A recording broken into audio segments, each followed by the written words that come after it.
And we are going free. At least I think we are. So you all will have to let me know what's happening. It is great to see you if you can hear me. Everyone out there. I see Phoenix Fire is here. Seaver Hamlin, both of some of the greatest moderators you can find out there. There's Bill. Great to see you. We're on, Seaver says. There's Cortland. David is here. Hamlet is here. Kegs is here. Snizana, Raymond, Patricia, Antifa. Great to see you all here. So I guess you can hear me okay. I had quite the difficulty last night. Everything has been made a bit more difficult over the past, I would say, couple of dozen hours. We did a couple of tests with Entropy and some of the stuff that Jared George and I are working on. There's Gunnar, great to see you. There's Patricia, great to see you. I'm Arian, good evening to you. Yes, a good evening to a good Sunday evening to everyone for whom this is a Sunday. A good morning, good Monday morning to those for whom it is morning, Monday morning on the other side of the world.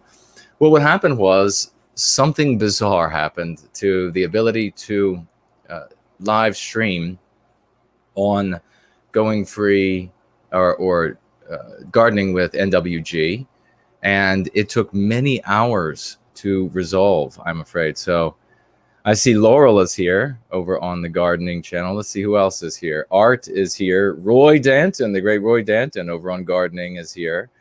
Brand Danger over on the gardening channel. I can see you all over there. You can tag me, of course, as Gardening with NWG, and I will see the messages that you tag me with over there. And of course, on my channel, No White Guilt, tagging me there.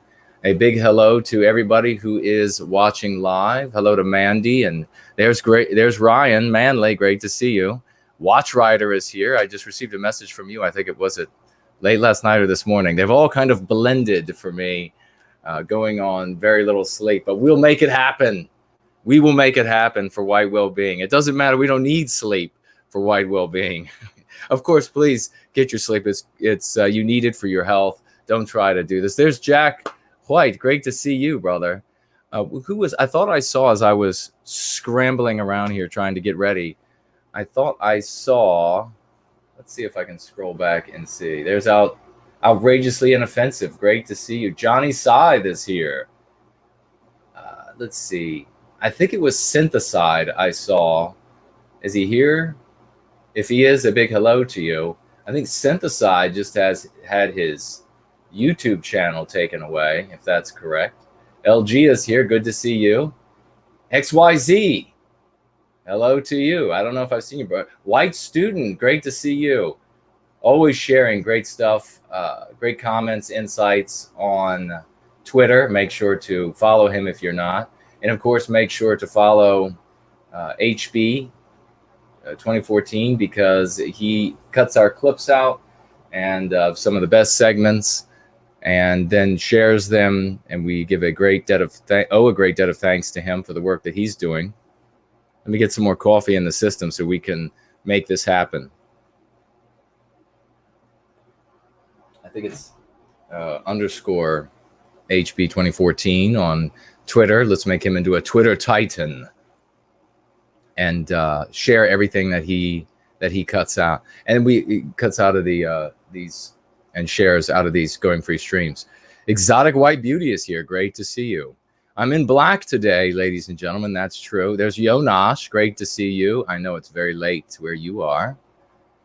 It's your birthday. I thought it was your birthday last time.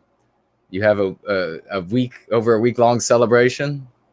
You can see me on NWG channel without changing your location. Okay, we had a few say that last week.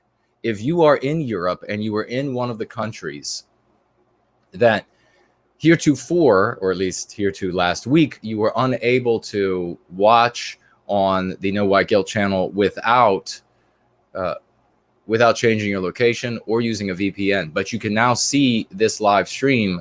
Please let me know. And are you able to see any of the other videos now on the No White Guilt channel? If so, please let me know. Please tag me when you do, because that's going to be really interesting information.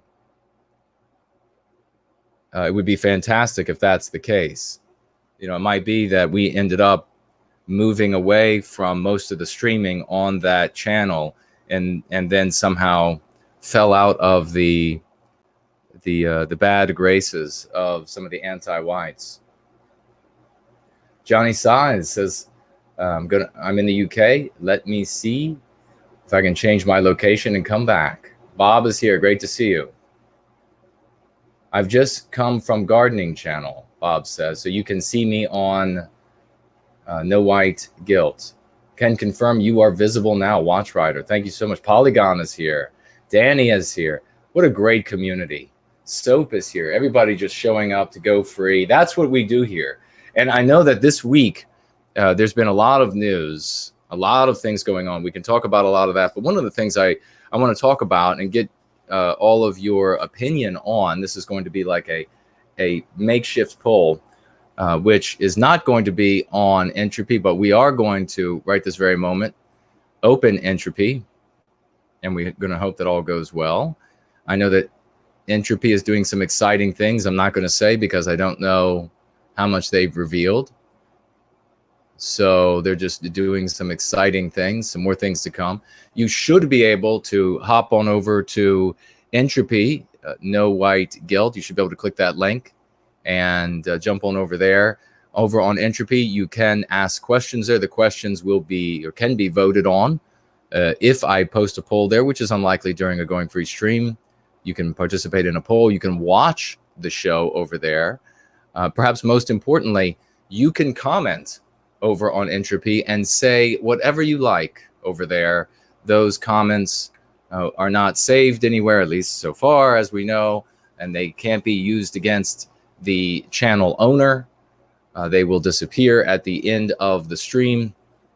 And so if you have theories that the anti-whites are wont to call conspiracy theories, if you have other statements that, keep in mind though, whether you're commenting on the regular YouTube platforms or on Entropy or on any of the other platforms. And let me give a big hello to everyone watching over on Periscope right now. Hello to you watching on Periscope. Hello to you all watching on Twitch, on VK. Hello to you all watching on Facebook.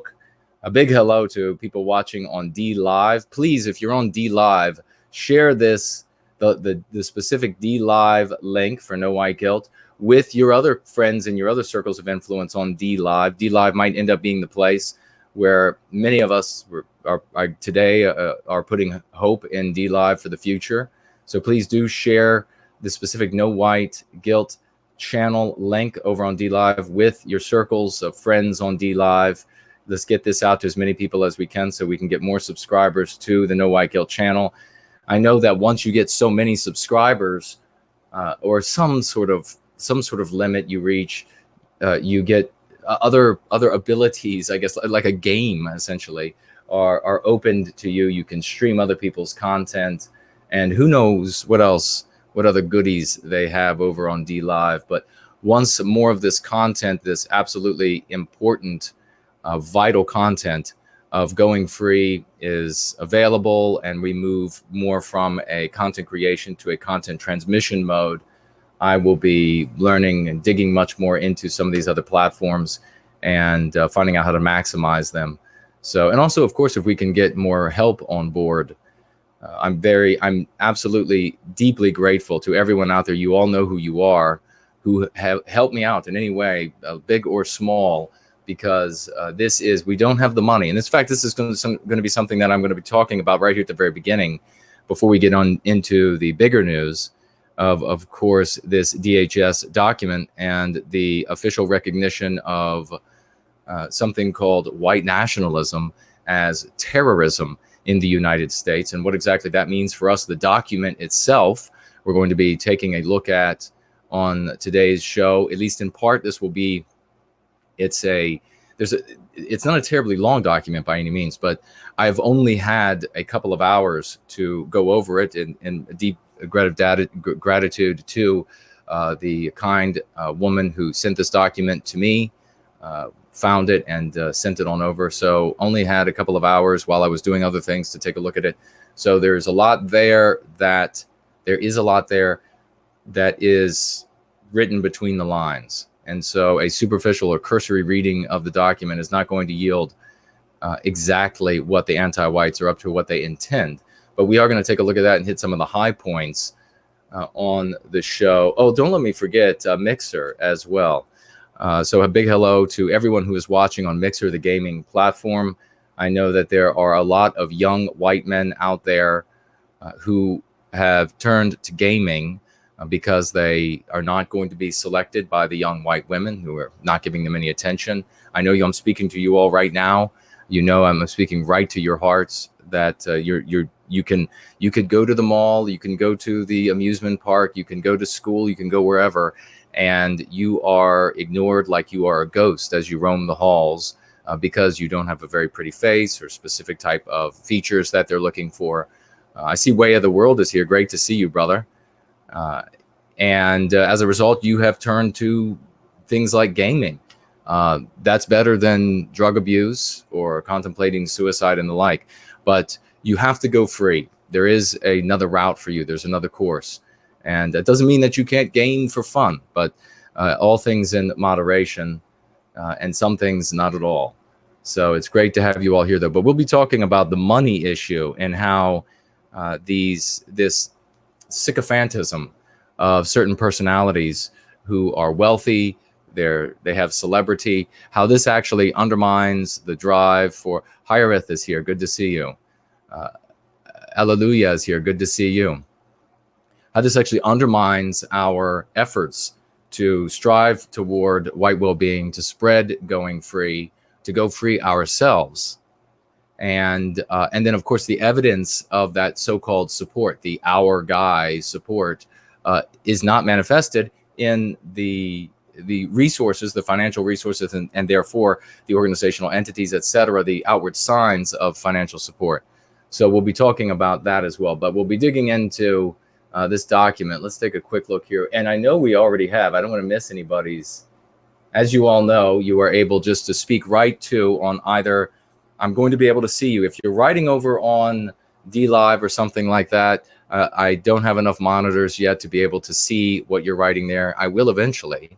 I only one person has asked for the clear version of the picture of my workstation. And I shared it. You can see in that photo that I'm surrounded by monitors, but there's still some room on the walls. I can have some other monitors. I don't want to be clicking, throughout all of these monitors. Doomer is here. Thank you for streaming tonight, Jason Hale. Hail in return. Well, thank you for being here. Queen of Mean. That's the first time I think I've seen you. Great to see you, unless it's a name change, but that's a pretty good name. I like that. Dr. Jelly Fingers. Great to see you, Doctor. I don't like that. That seems to strike me as odd for some reason. No palpitation from you, please. But great to see you. Lapis is here. Wonderful to see you. Samantha Fox, great to see you. Always a great friend and participant of our community. Samantha Fox, hope you're feeling much better. Glad to see that you have returned home from the hospital. So yeah, I'll end up with monitors all over the wall so I can see all of these different platforms and all of your comments. I want to be able to receive all of the information while we are streaming. And Jade Lee is here. Good to see you as well over on the gardening channel. But as of right now, the place where you can write me, the places where you can write me and I'm most likely to see are either going to be on the No White Guilt channel chat or on the Gardening with NWG channel chat. And you can also ask questions. If you write in the chat on Entropy, I am less likely to see than the other two locations. But if you write in questions in the question widget on Entropy, I will see that. And so you can do that there. Now, if you want to up the chances of, or well, up the chances, I guess, of having your comment or question read. Make sure to tag me in one of those locations. And of course, everyone who super chats any amount will have their statement or question read. If it's a threat to the channel, then I'll change the wording a little bit, and I'll try to convey your meaning as best as possible. You understand. And also, as I was going to say about writing in the chat, whether it is on Entropy or whether it is on DLive or elsewhere, we have to keep in mind, all of you, please keep in mind that even though you in those locations are free to say whatever you'd like, keep in mind that what we are doing here is we are spreading this curative contagion of going free so that we can bring white well-being to our people, so that we can engender a people out of this race of deracinated individuals. So we are going to have new people showing up all the time to these chats. You don't want, put your best, you know, your Sunday go to meeting, your Sunday go to church, your interview for the new job face on and language on, because essentially you are being interviewed. You're being interviewed by all of our white brothers and sisters that are coming to these chats. And they're saying to themselves, I've never seen this before. What is this white well-being all about? I'm going to jump into the chat. Let's say it's on Mixer or DLive or what have you. And then if there's somebody saying something like something criminal or something just totally crazy, that's the kind of thing that we know that anti-whites do. These Asian provocateurs, they show up for the purpose, and this can be anything all the way from some neckbeard in his or her parents' basement, who is a revolting individual, anti-white as can be, and so they're going to make an account. It's going to be, maybe you all, what was this guy's name that was down in Florida? He was non-white. Joshua Goldberg was his name, and I think that was his name. And he had created scores and scores of bogus accounts, and he pretended to be a neo-Nazi. He pretended to be Muslim. He pretended to be all of these other groups of people to which he himself did not belong. And then he went into chats and said statements that confirmed the anti-white narrative, that bolstered the anti-white narrative. So in other words, he would go into, say, like one of our chats, and perhaps in this case it would be DLive, because I'm not there to observe what's being said. We don't need mods there effectively, because we're not being, we don't have a chance of, at this point at least, of being censored for comments being made in the chat. And he would say things that would be conducive to the ideas and the characterizations and etc. of the anti-whites in Hollywood, of what it means to be and what it means to be and do as a person who cares about white well-being.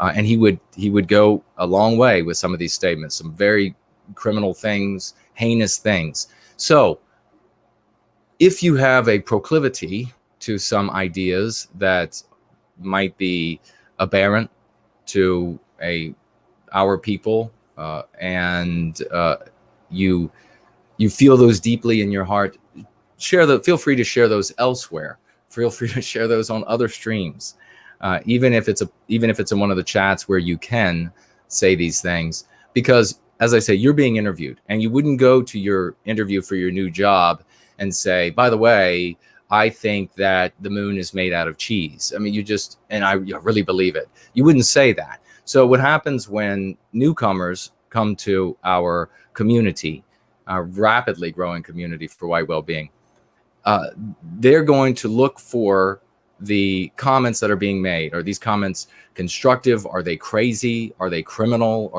And if there's somebody there saying something crazy, they're just going to check right out. They're going to leave. So even where you have the ability to say what you like, please keep in mind that you are being interviewed by every new white brother and sister who comes to the process of going free, who comes to these platforms and sees this message.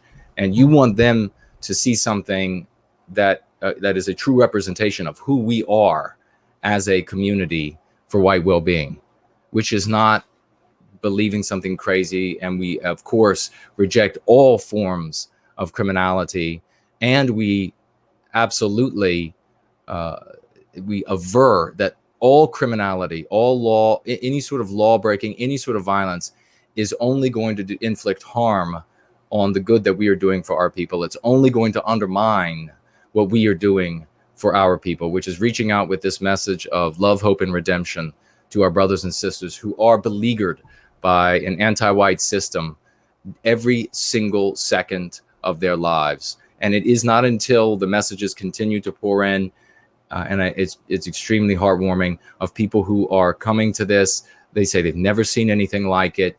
They've never been able to even entertain anything that is considered heretical to anti-whiteism. But they're able to come to this and they say, this makes sense, this is safe, and that's particularly what we're going to be talking about today in the community for white well-being, as opposed to the rest of the white positive sphere, that you are going to be able to be safe here for far longer. We can't make any promises about what the anti-whites are going to do in the future, but you are going to be able to be safe here, working for the good of our people, spreading this curative contagion for far longer than you are going to be able to do so elsewhere in the white positive sphere. The anti-whites are cracking down, and we'll be talking about that. So let's see. We do have already a Ko-fi super chat from Thomas, super chatting with $24. Thank you so much, my good friend, writing, keep up the great work. Well, thank you. We absolutely will. And thank you for being a part of this community and contributing to the salvation of and redemption of our people. I think that's all. If you want to super chat, you can do so on No White Guilt, the channel. You can also dive down into the description for the familiar alternative. That is at 6% now. We also have, on the channel, we have a little bit of a slowdown over here on the internet. If there's any hiccup in the stream, also please let me know. We have a Cash App down there, which is at 6% as well. Ko-fi is at 15%. Entropy is at 15%. And then, of course, Google, YouTube is at 33%. Jonas says, just to let you know, I can see the last 3 videos. Wow. Wow. Well, maybe something has changed, ladies and gentlemen. Tipsy says, what are your thoughts on the Islam is right about women flyers? Great question. I had intended to just take a minute out of the conversation today to speak about that. So we might as well start right off with that.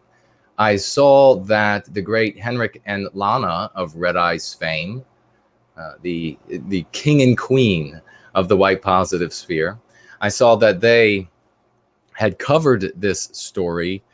And I don't know, could you all tell me where exactly these leaflets were distributed? I didn't see that. So if anybody has that information, I'm interested in finding out. Let me make sure this is still. And while we're getting rolling, the steam is, we're firing up the boilers here and getting underway. If you could, as I saw the great Seaver Hamlin mention, please take any of these links on which this stream is appearing and share them with your circles of influence. Do it now. Get them out there, get them shared, and let's bring as many people into white well-being as we possibly can. We are, I mean, this is an hourglass, folks. I mean, in fact, maybe what I should do for the future is have a very meaningful print that is normally on the wall. Right now I have the poster of my comedy book up on the wall, and I'll have that on the wall for a little while. I have another hero, an artist in our community, who is working on a beautiful painting for me. It's going to be an original. It will be up there at some point as well. Don't know if I'm allowed to say his pseudonym, but if he lets me know if I am or not, then I will say it. More evidence, of course, that we are the ones who are the censored. We are the ones who are victimized by the anti-whites, that we are the only community that has to behave like this. You don't see any other community where they have to behave like this. So it puts the truth to their lie, the anti-white narrative, that it's somehow white people on top serving white interests everywhere they go, and everybody else is all oppressed. What a load of hogwash that is. We have to use all of these nom de guerres. We have to function pseudonymously in everything we do, because we are the ones who are persecuted. You do not see that anywhere else. And of course, when this spills over elsewhere, it only spills over to the degree in which individuals are either knowingly or most likely unknowingly inhibiting anti-white objectives, and therefore the anti-whites treat them just as they treat us. But rest assured, we are the focus of that victimization. It is only when, I guess, perhaps simple-minded people in the conservative sphere or the civic nationalist sphere, when they accidentally get in the way, it's like being that child that runs out into the street and, doesn't look both ways, and the car flattens the child. I mean, that is essentially what a civnat or a conservative is. They've got these blinders onto the world, either because their IQ is too low, they're inept, they're stolid. Most of them are stolid people. And I'm not saying solid, I'm saying stolid. Most of them are stolid. And when you speak with them, you realize exactly what I'm saying. They can be very educated. In fact, when I worked on the Hill, I knew several conservatives who had, wait a second, let me say this exactly now if I can remember, 2 doctorates, not just 2 degrees, but 2 doctorates. So that was not wildly abnormal. And it wasn't in like basket weaving, as they say. This always, people say underwater basket weaving. That's where it gets really serious. But these were like legitimate doctorates, and yet they were as dumb as could possibly be. So there's a big difference. And this is not the stupid thing about Street Smarts book. Just, that's dumb. That right there is dumb. There's a big difference between being able to get educated and being intelligent. You don't have to be intelligent. That's not a prerequisite to becoming very educated. You can spend a lifetime of education, become very educated. You'll never be able to make a novel leap. You'll never be able to put remote concepts together. That requires intelligence. And of course, just depending on the type of intelligence, you can become educated more or less quickly. But what I was going to say was, all the work that we're doing here, Johan is here, great to see you. Mama Bear is here, good to see you as well. National, what was it, racialism, I think, it skipped right on by, is here. Intellectual embargo, great to see you. Hugo, did I mention you? Great to see you. That avatar always gets me, especially as we're approaching Halloween in October. But we are working against time. There's 4 Null. Great to see you, brother. Great to see you here with us today. Full Natty Bro is here. Great to see you. We are in a race against time. And what we are doing is spreading this curative contagion. We have to spread it as far and as widely as possible in this race against time. It is an hourglass. And so I was thinking that perhaps, metaphorically, perhaps we could have I could have a print or something, or painting on the wall there, if it fits my taste, the way it comes out, that will, of an hourglass, perhaps that will really fit exactly what's happening here. We are running against time when it comes to these anti-whites. And so we have to work as quickly as possible. That's something that you need, all of us need to remember, is that we have to be working at this as often as we possibly can, because there is an anti-white out there in the world who is working as vigorously and demonically as they can to advance anti-whiteism. You need to offset their efforts. But let's see here. We have some questions on Entropy. I think we also had a super chat come in over on No White Guilt. I see Jilly Storm is here. Good to see you. Okay, the super chat of $5 over on YouTube. Thank you so much for that $5 super chat to the cause of white well-being. Writing, got a No White Guilt patch, custom made for my backpack. Hope that's cool. That is definitely cool. Well done. And please make sure to everyone that asked about that patch or could possibly ask about that patch, point it out and start a conversation, introduce them to Going Free. And the second edition, I might have to disappear a few days to wrap that up as quickly as possible. But we're going to have that done soon and make that available electronically so that we all can begin working on that. So thank you very much for that. Dig Two Graves. Kegs is here. Great to see you. No Guilt, Only Pride. Great to see you. Doomer chimes in saying you can also see my recent vids in Europe. Great news. I think something may have changed. I wish we could get the other ones freed up so that you could see them all. Jonas says it just became Monday morning where he is. Well, good Monday morning to you. Let's see.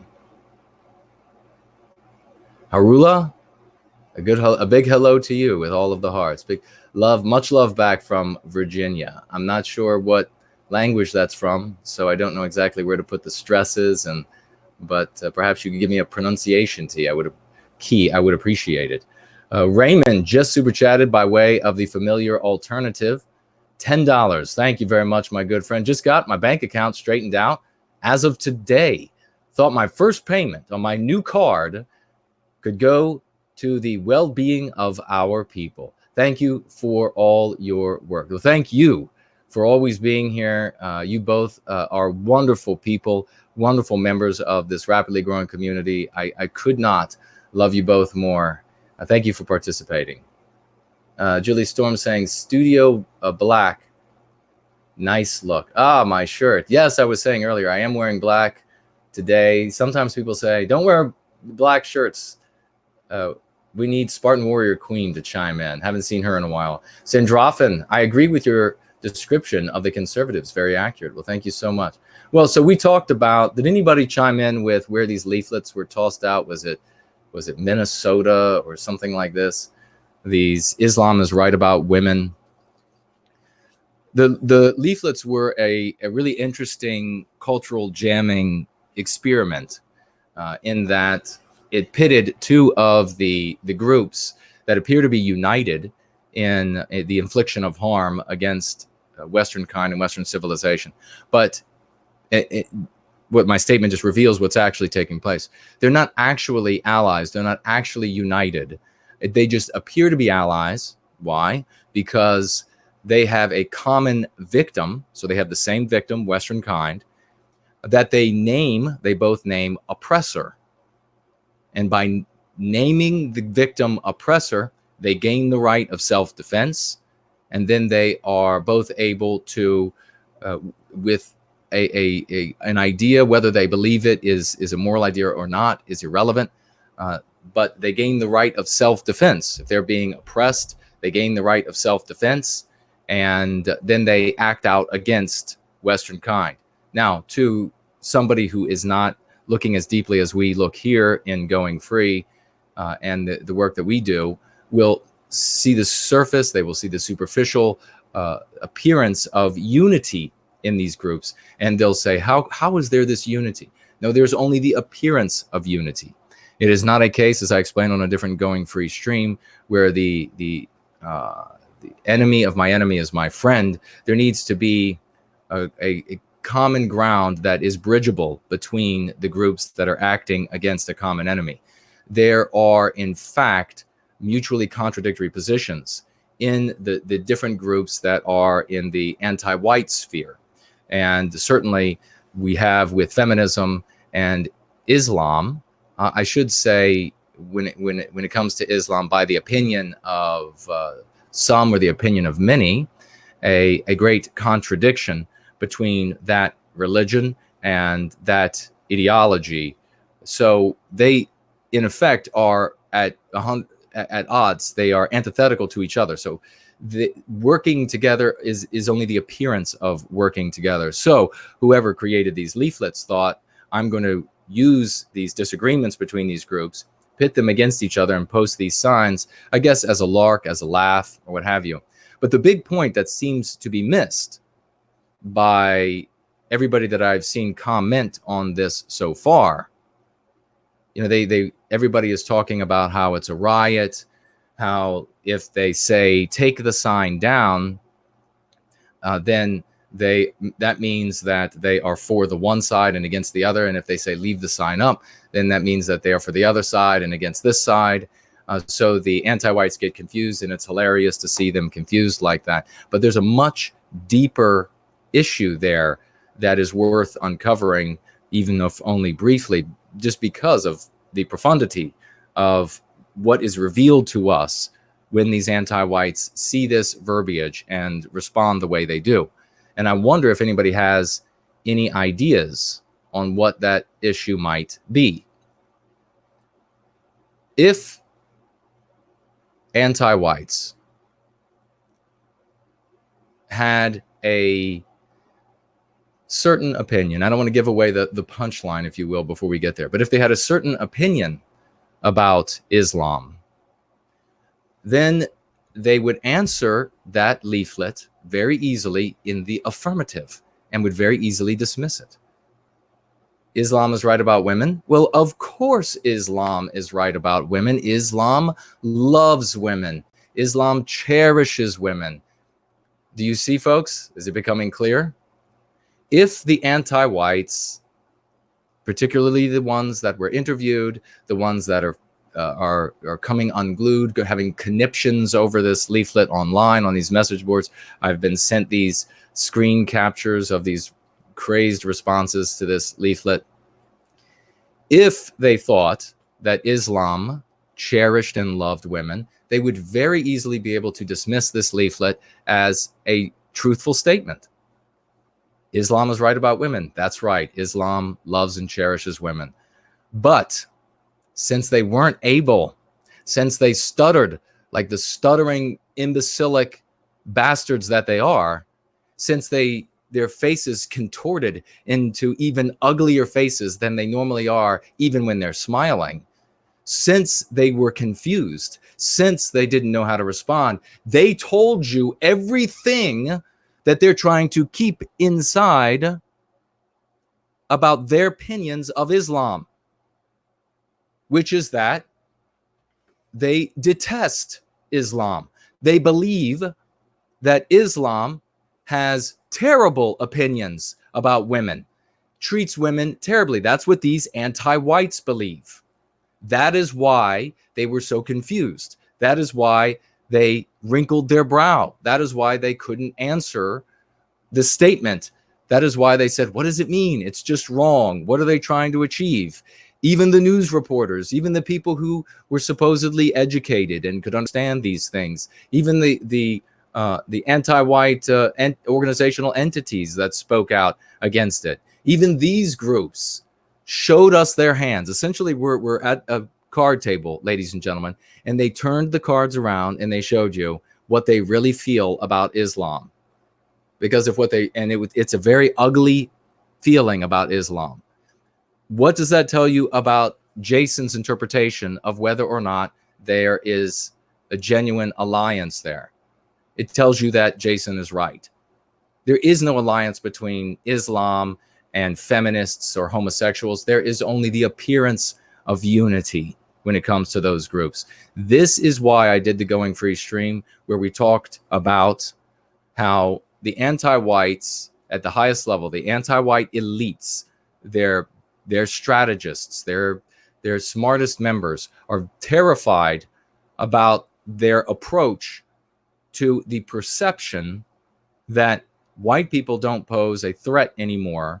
They're not holding back non-white communities anymore. This perception in the minds of these different groups, because the moment that this percentage reaches a certain percent level in the different disparate anti-white communities, non-white, white, Muslim, anti-whites, etc. Once it reaches a certain level, then these groups will turn on each other. Then it will become more important to take out the competitor Hindu or the competitor from Mestizo or the competitor black guy or whatever it is.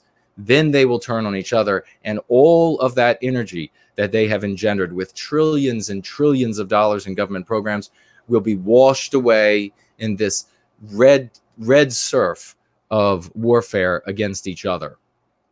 So that is what beautifully, just absolutely. I couldn't stop laughing over them revealing to all of us what their actual feelings are about Islam. There is no unity there. The anti-whites they spoke to were, in fact, if I'm not right, does somebody see the any of the news reportage of this? Did they interview an Islamic woman on the street? And if so, let me know, because that's her response will also be interesting, because I think that may have been the case. Let me see what you all are saying. We're going to talk about a couple other things. We're going to get into this DHS. But what I want to do really quickly is I want to have a makeshift poll of sorts and see what you all are thinking with regard to this idea. And that is, I see Rick says goodbye. I don't know if Rick is leaving or someone else is taking off, but for the night. But thanks for being with us. I was thinking about doing this instead of what we do now. Is I look at events over the course of the week, I save them up over the course of the week, and then we have a conversation here on Sundays. And often, as a consequence, these conversations get really protracted because there are many different things to talk about, and there are many things left out because the streams have just gone too long.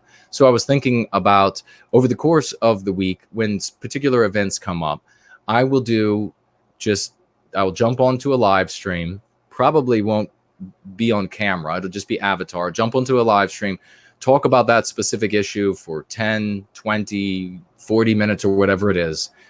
And then if you don't catch it live, you can watch it in replay, especially now since people have access to No White Guilt again, it seems. And then on Sundays, if there's any new information, we can talk about that, or we can go back over a little bit, maybe perhaps more superficially or perhaps more in depth, a specific topic or topics, and also apply the lexicon and dialectics of going free. If you all think that is a good idea, let me know, and we can try that out. I think that might be a way to better address the amount of news that's coming out. That really I need to speak with you all about the way that you approach these conversations with friends, family, and strangers, and not make it such a protracted stream here. Samantha Fox says, no, they did not interview an Islamic woman. Okay, so there was no Islamic women, no Muslim women who were interviewed. And of course, for all of you anti-whites working at YouTube right now, confused right now about what gender you are, and you're wondering whether or not we are speaking out against a religion, and therefore can you ban this channel? We are not speaking out against Islam. We have just told you what anti-whites think about Islam. That is up for other channels to be able to discuss, because we know if we discuss it here, that since we are delivering a salubrious message, a helpful message, a message that will empower you all, since we are delivering that message, the anti-whites are looking on eagerly, foaming at the mouth, waiting for any little thing to be said, and they will shut us down. Siege says, conform to all their rules. I don't know if that is a hope that we don't get kicked off.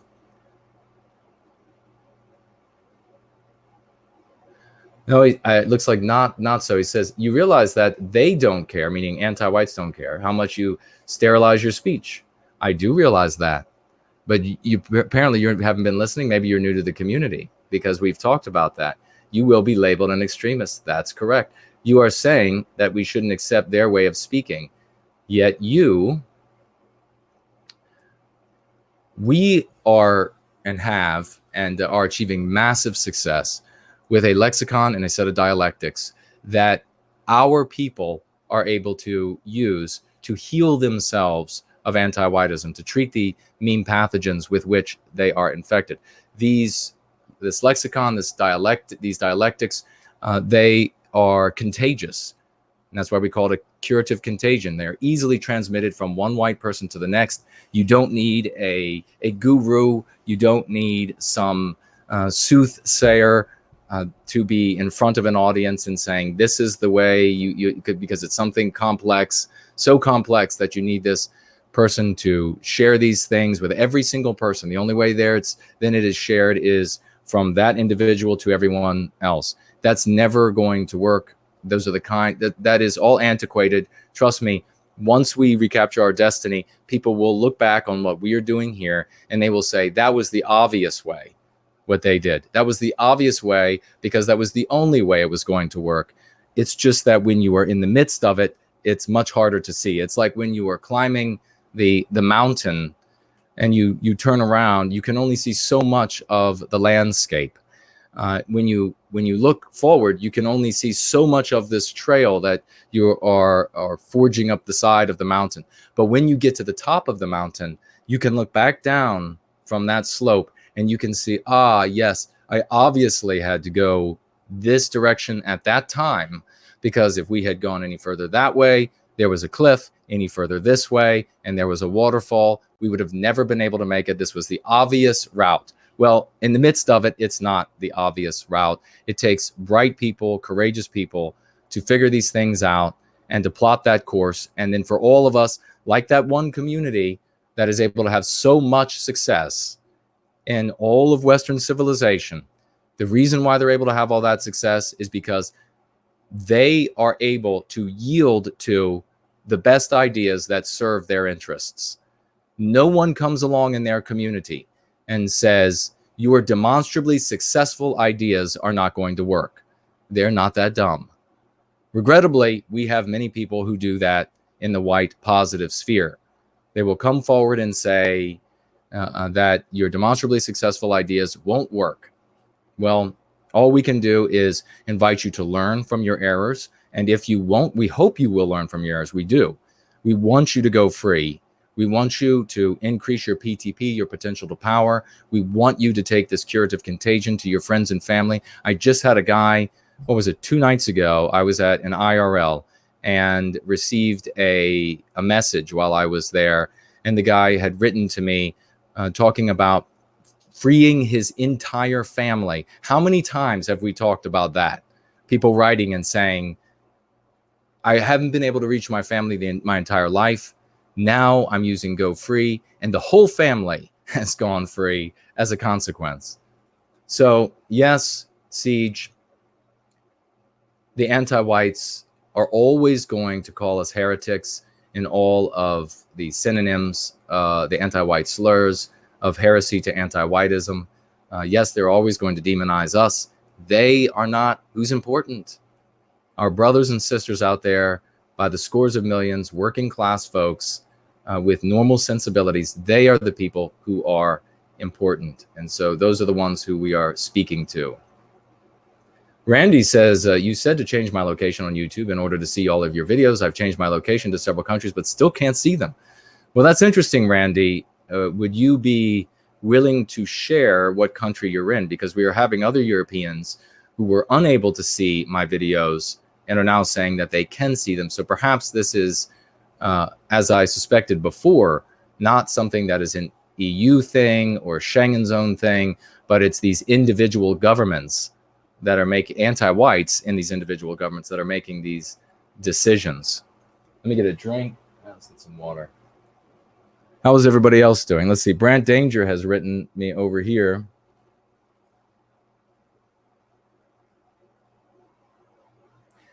He says, we just need to say our course.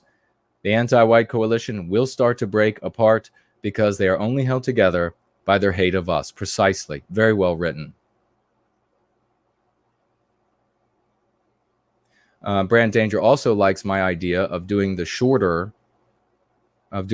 streams, live streams over the course of the week, and then being able to keep this stream a little bit more compact. And we are still going to do the clipping out of the segments from this stream, the most powerful pieces, so that you can share those with those you're trying to help go free. We're still going to be proceeding with that because there are still going to be those moments. Kay is over there. Piers Taylor, great to see you.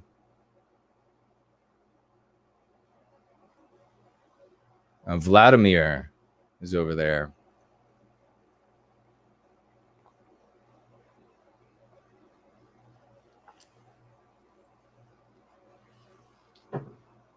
All right, let's see. We just received a super chat from the great Edgar Allan Poe, who last week gave a princely sum for the good. We're talking about the good that going free has done for people. Edgar Allan Poe, we are all working class people here. And so any sum of money is an enormous sum of money. And Edgar Allan Poe gave an enormous sum of money last week, a princely sum. Some others have done so as well. It was $500 last week. And that was to show his thanks for the good that going free is doing for him and those he's helping to go free. You could not have more of an endorsement than having a working class person contribute that kind of money. That is saying more than a multimillionaire giving $1 million to a cause. And today, thank you very much, Edgar Allan Poe, for showing up, super chatting today. $3. Met a guilty German teenager. Even though I admonished him for being guilty, he and I immediately smiled and conceded my point. Very good. Glad to hear it. Yeah, you talk about when people are acting guilty, make sure we call it white guilt. White guilt. Because that is the anti-whites, they white guilt us. It's a verb. They white guilt us. It's very powerful to speak that way because it focuses your audience on the reality, the truth of what's really happening. It's not just a generality. It's not just guilt in general. It is there's no white guilt like German white guilt. That's a shame. Dale Jones just super chatted $2. Thank you very much on YouTube. Most kind of you to contribute to the cause of white well-being. Thank you very much. Randy says, change to Bolivia, Japan, Russia. Can't find PWR videos on your... PWR will be found on Mark Colette's channel over on BitChute. Those videos are immediately taken down, and he uploads them to BitChute, his channel on BitChute. So if you go to BitChute and you search for Mark Colette, you will see all of our videos there from now on. Thank you, though, for letting us know that. Just a guy says, and proving more that we are working class people. We are the real thing, the heart, blood, and soil of the white race, of Western kind in our nations. I'm late getting here because I was busy at Home Depot picking up new flooring and ceiling fans for a house. Myself and my finance are renovating. Fiance are renovating together. Thank you very much.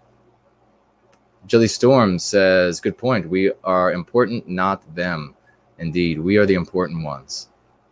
Randy says, no white guilt. I'm in the USA. Oh, I see. So you're in the USA and you're looking for PWR. Well, that's where you'll be able to find those. So yeah, you see renovating a home, doing the work himself. Once again, if we had the multimillionaires supporting us, some of these celebrities, and maybe we'll get right into that. Now, with this last week, we were talking about PewDiePie, Mr. Pie. And he has some very loyal subscribers, and I salute loyalty. It is it's a great trait to be loyal, but you got to be careful, of course, about what and who you're being loyal to. You can't just loyalty in the absence of a legitimate cause for loyalty is. Let me take this off. I really just keep that on for dust now. I can't afford a new nice microphone. So we just want to protect the things that we have, make them last as long as they can. You have to be giving your loyalty someone and something that matters for it to be genuinely worthwhile.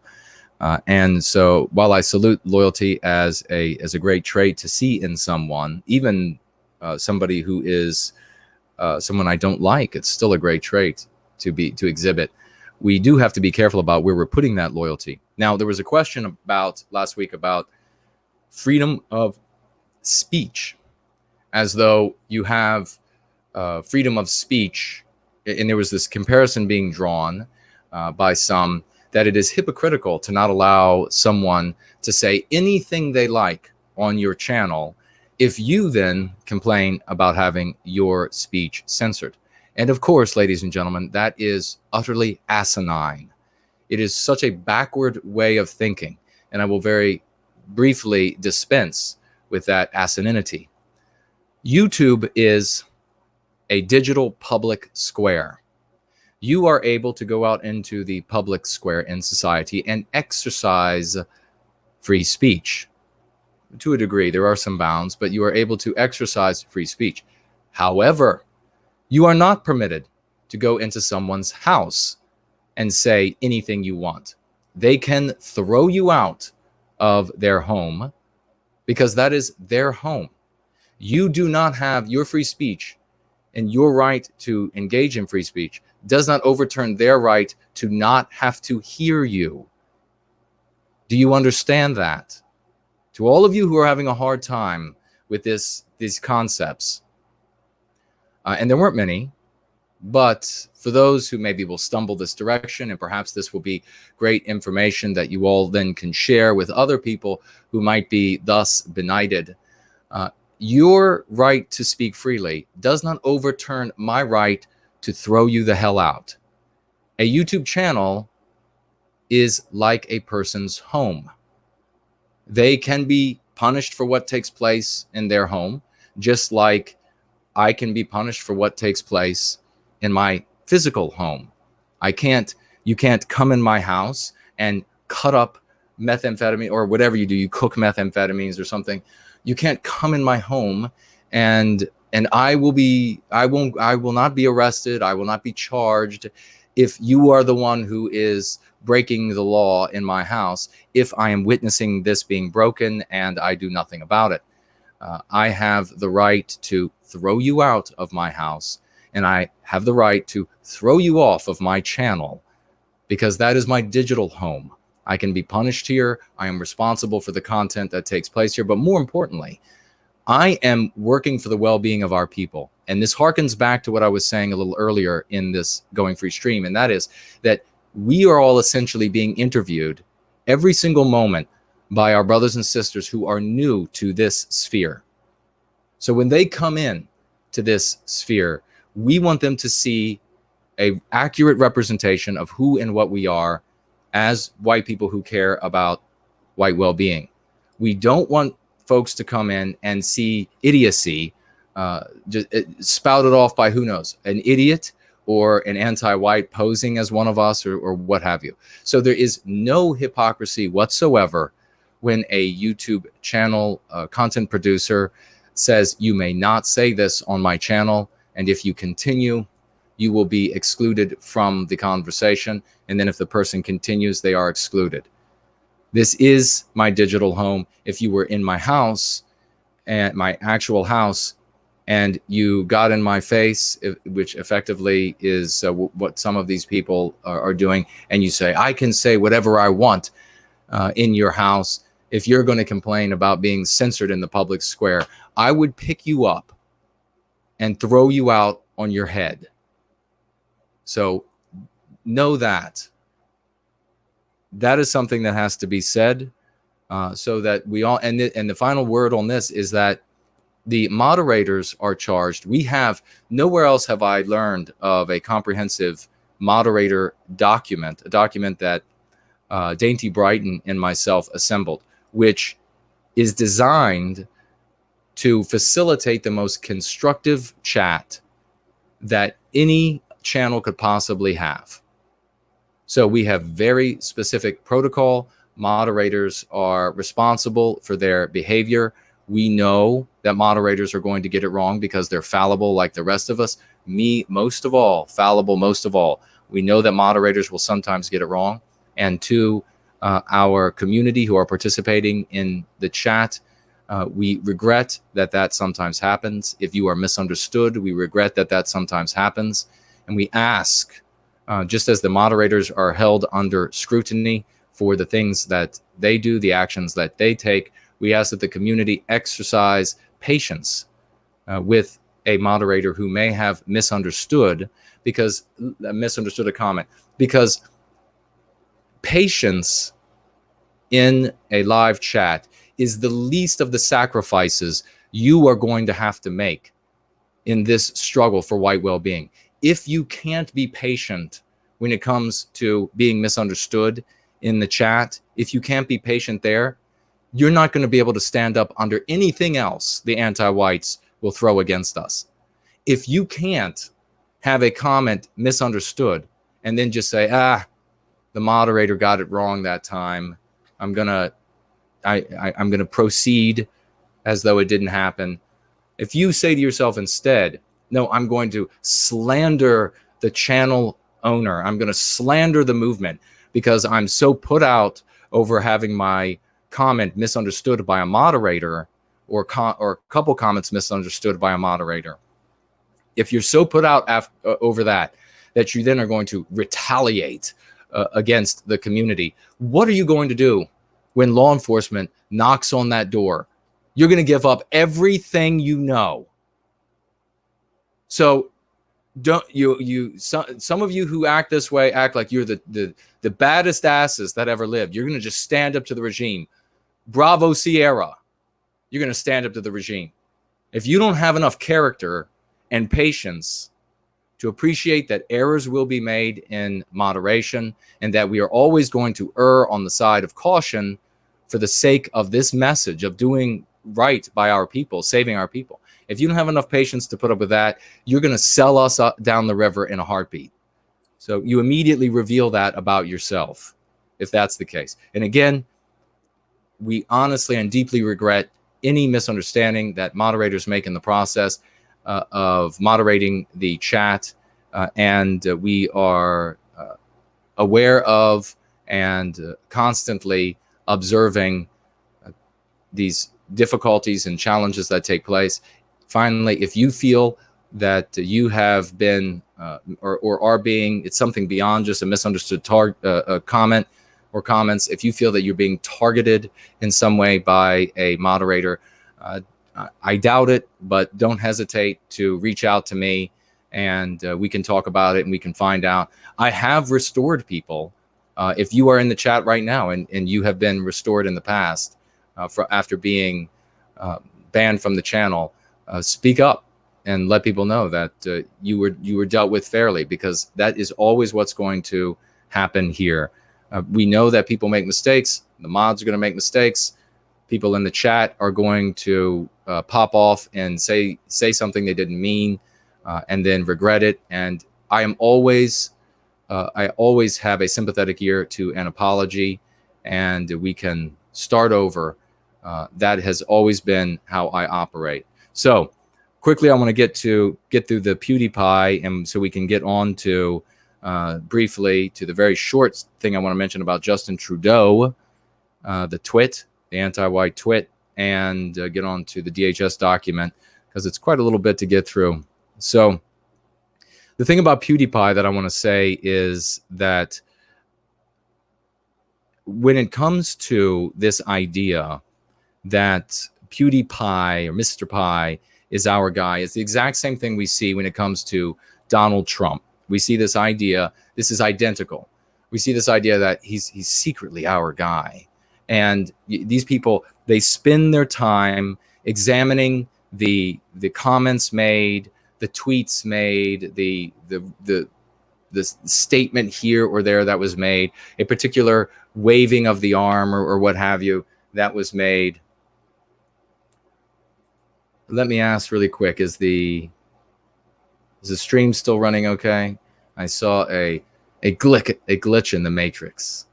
So hopefully Mr. Smith is not about to pop through the door. But I need to watch that movie again. I only saw it once or twice back in the day.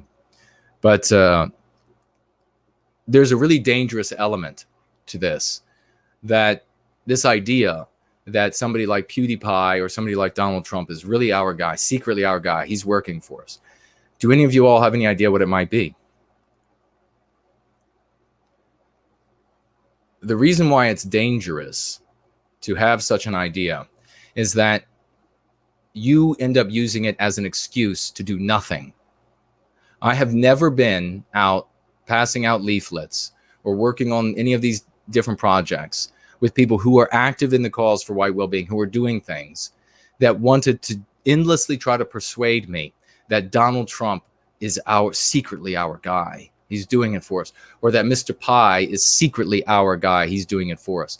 Why? Because these people are working for white well-being. They're not looking for an excuse to sit on their asses and do nothing. What this belief that PewDiePie or Donald Trump is our guy, what it does is it engenders this fuzzy, warm feeling that you don't have to do anything. Somebody with great popularity, with great wealth, with great prestige, he's sending out these little secret signals as though that's going to do a thing for white well-being. These are the same excuses that have been given for politicians across the West for decades. He's doing all he can do.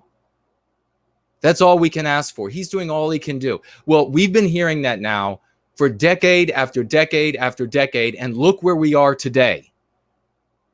He's doing all he can do. Well, we're well beyond he's doing all he can do.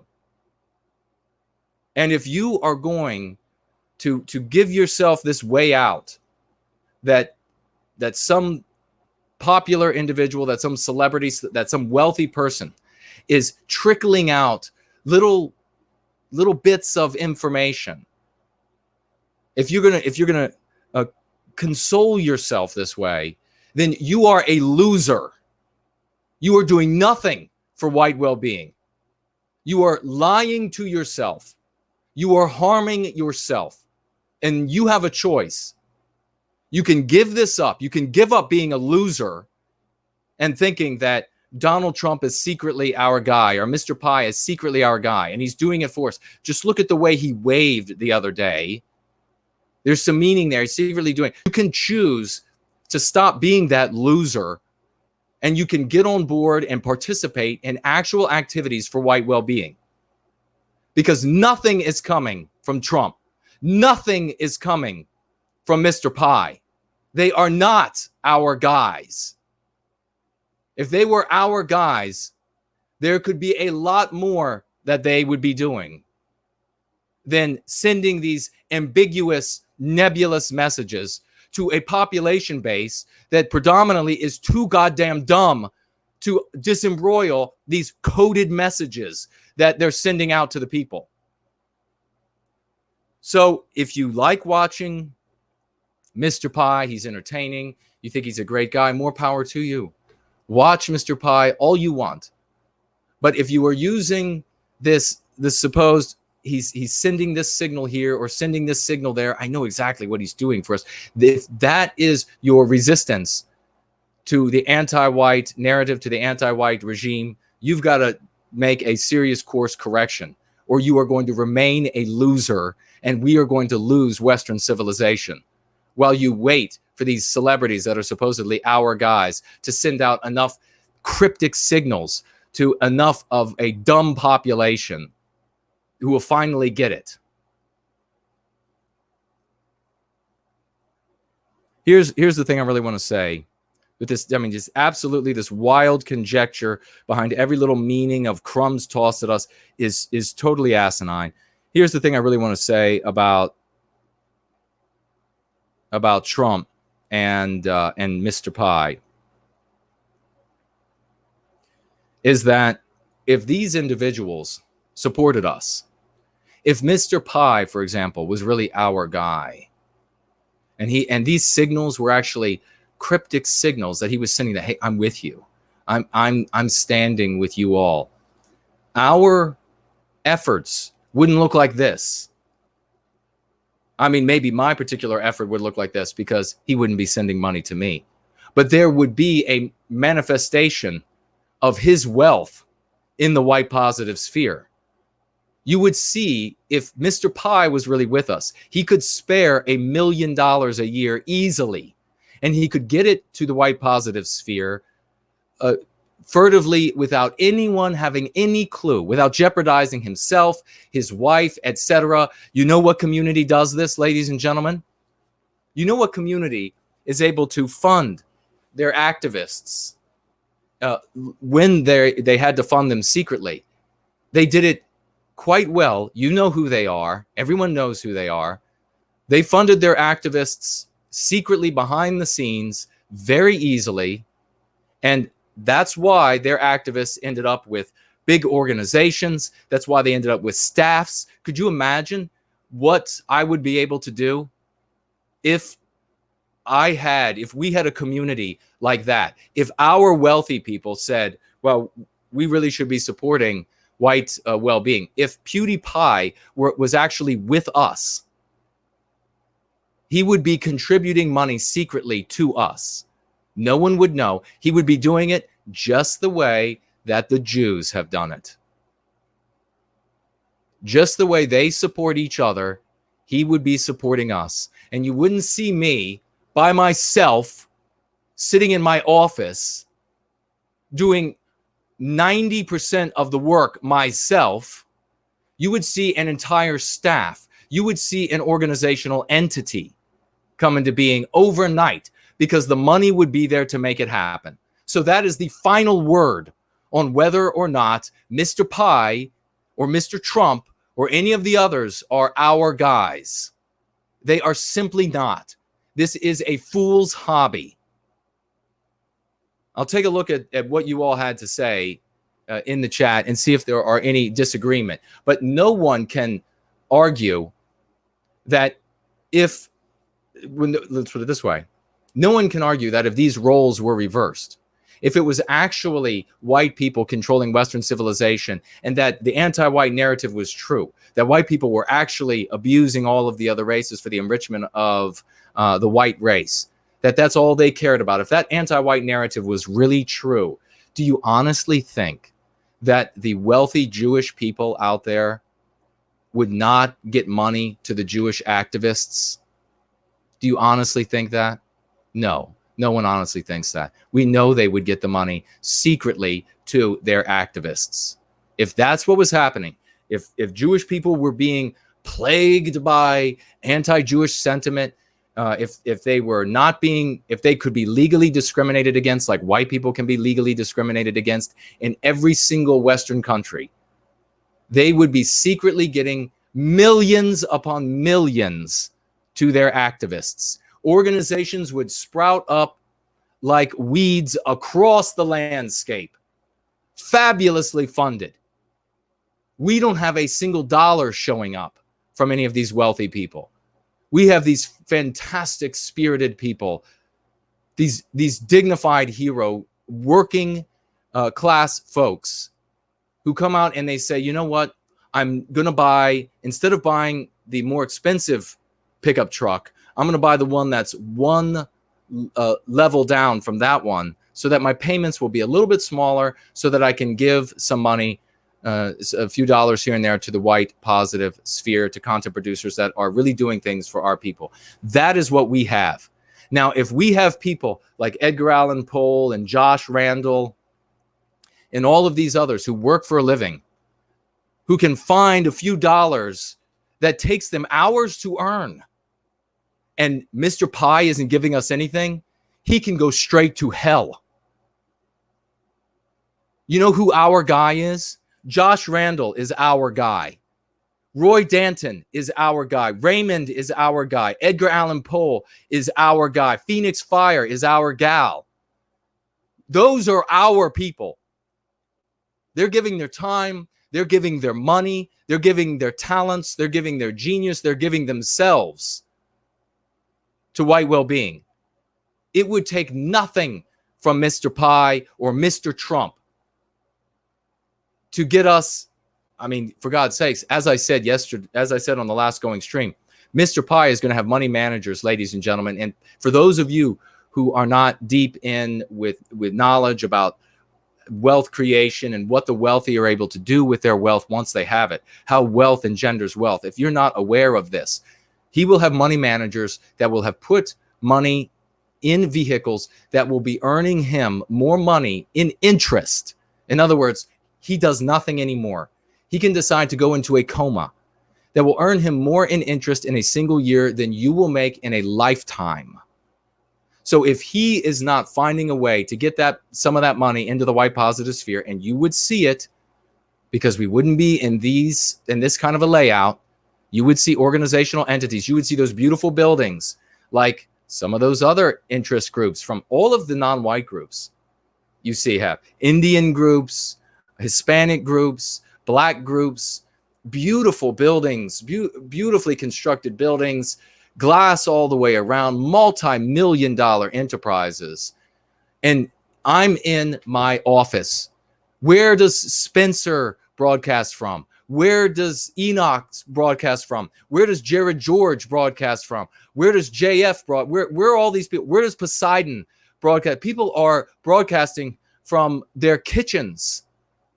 People in this movement are broadcasting from their offices. They're broadcasting from their garages. They're broadcasting from their basements. White Rabbit Radio, where are they broadcasting from? An office, wherever they're broadcasting from. You don't see these beautiful sky-rise buildings. That's how you know that Trump is not our guy. That's how you know that Mr. Pi is not our guy.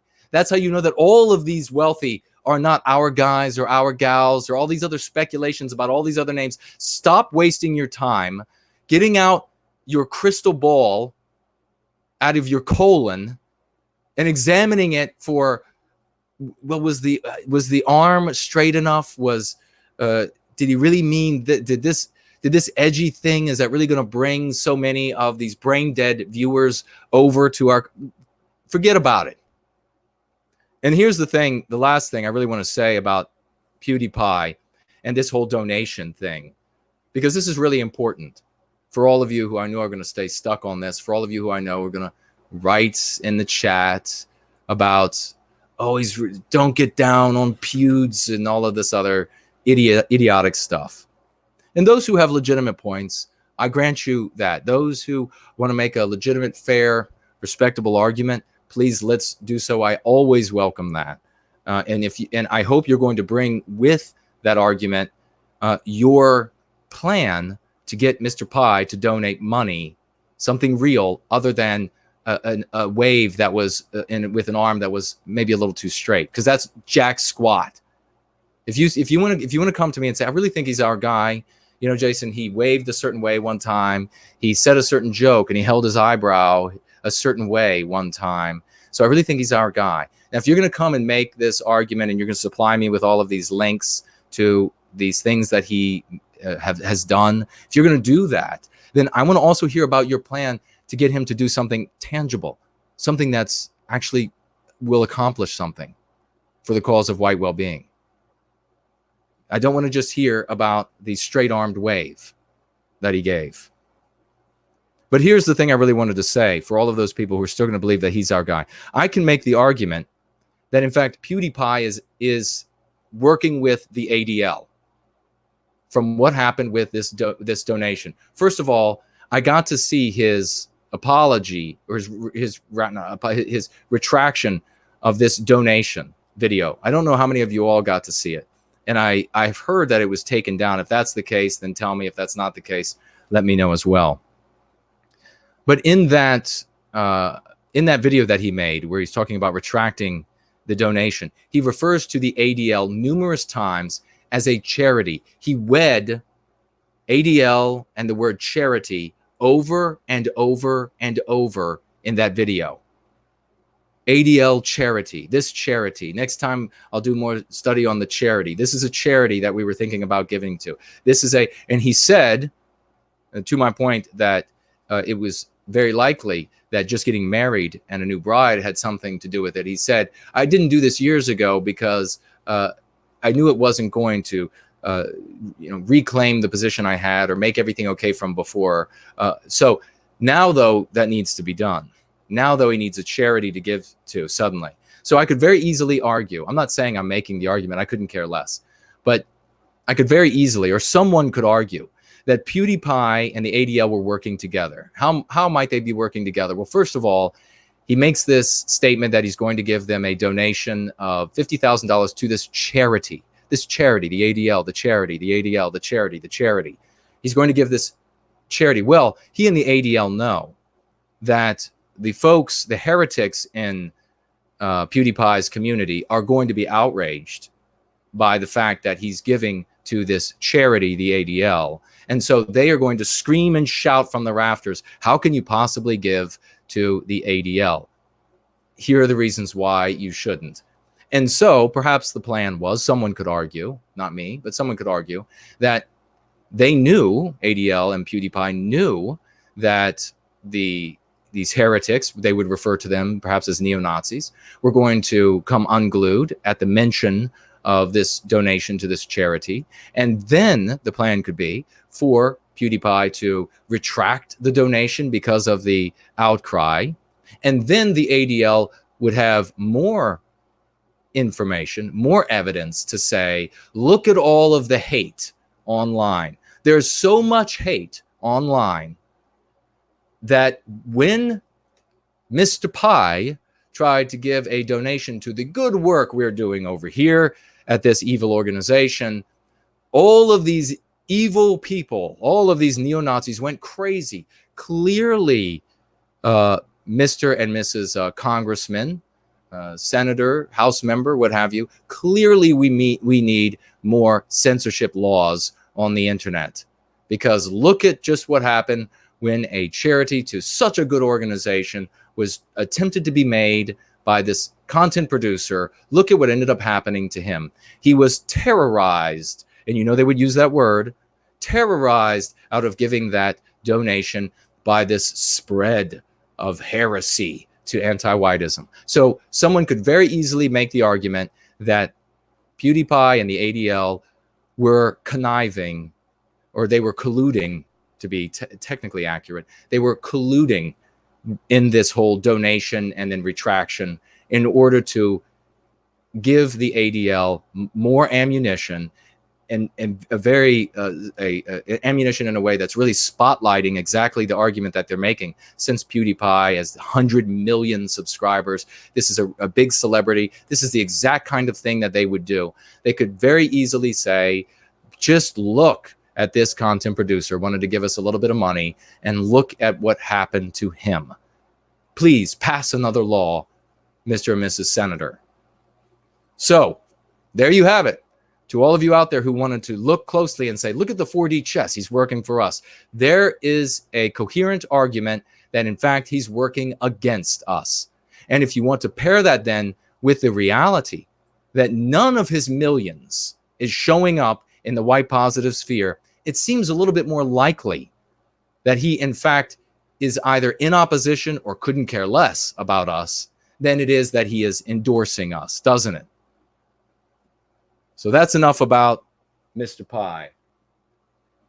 We'll see what you all had to say, and we'll get on to the absolute imbecilic, this twit, this who knows what he is, gender confused Justin Trudeau, and what happened with him, and the big lesson that is there, very briefly, and we will then move on.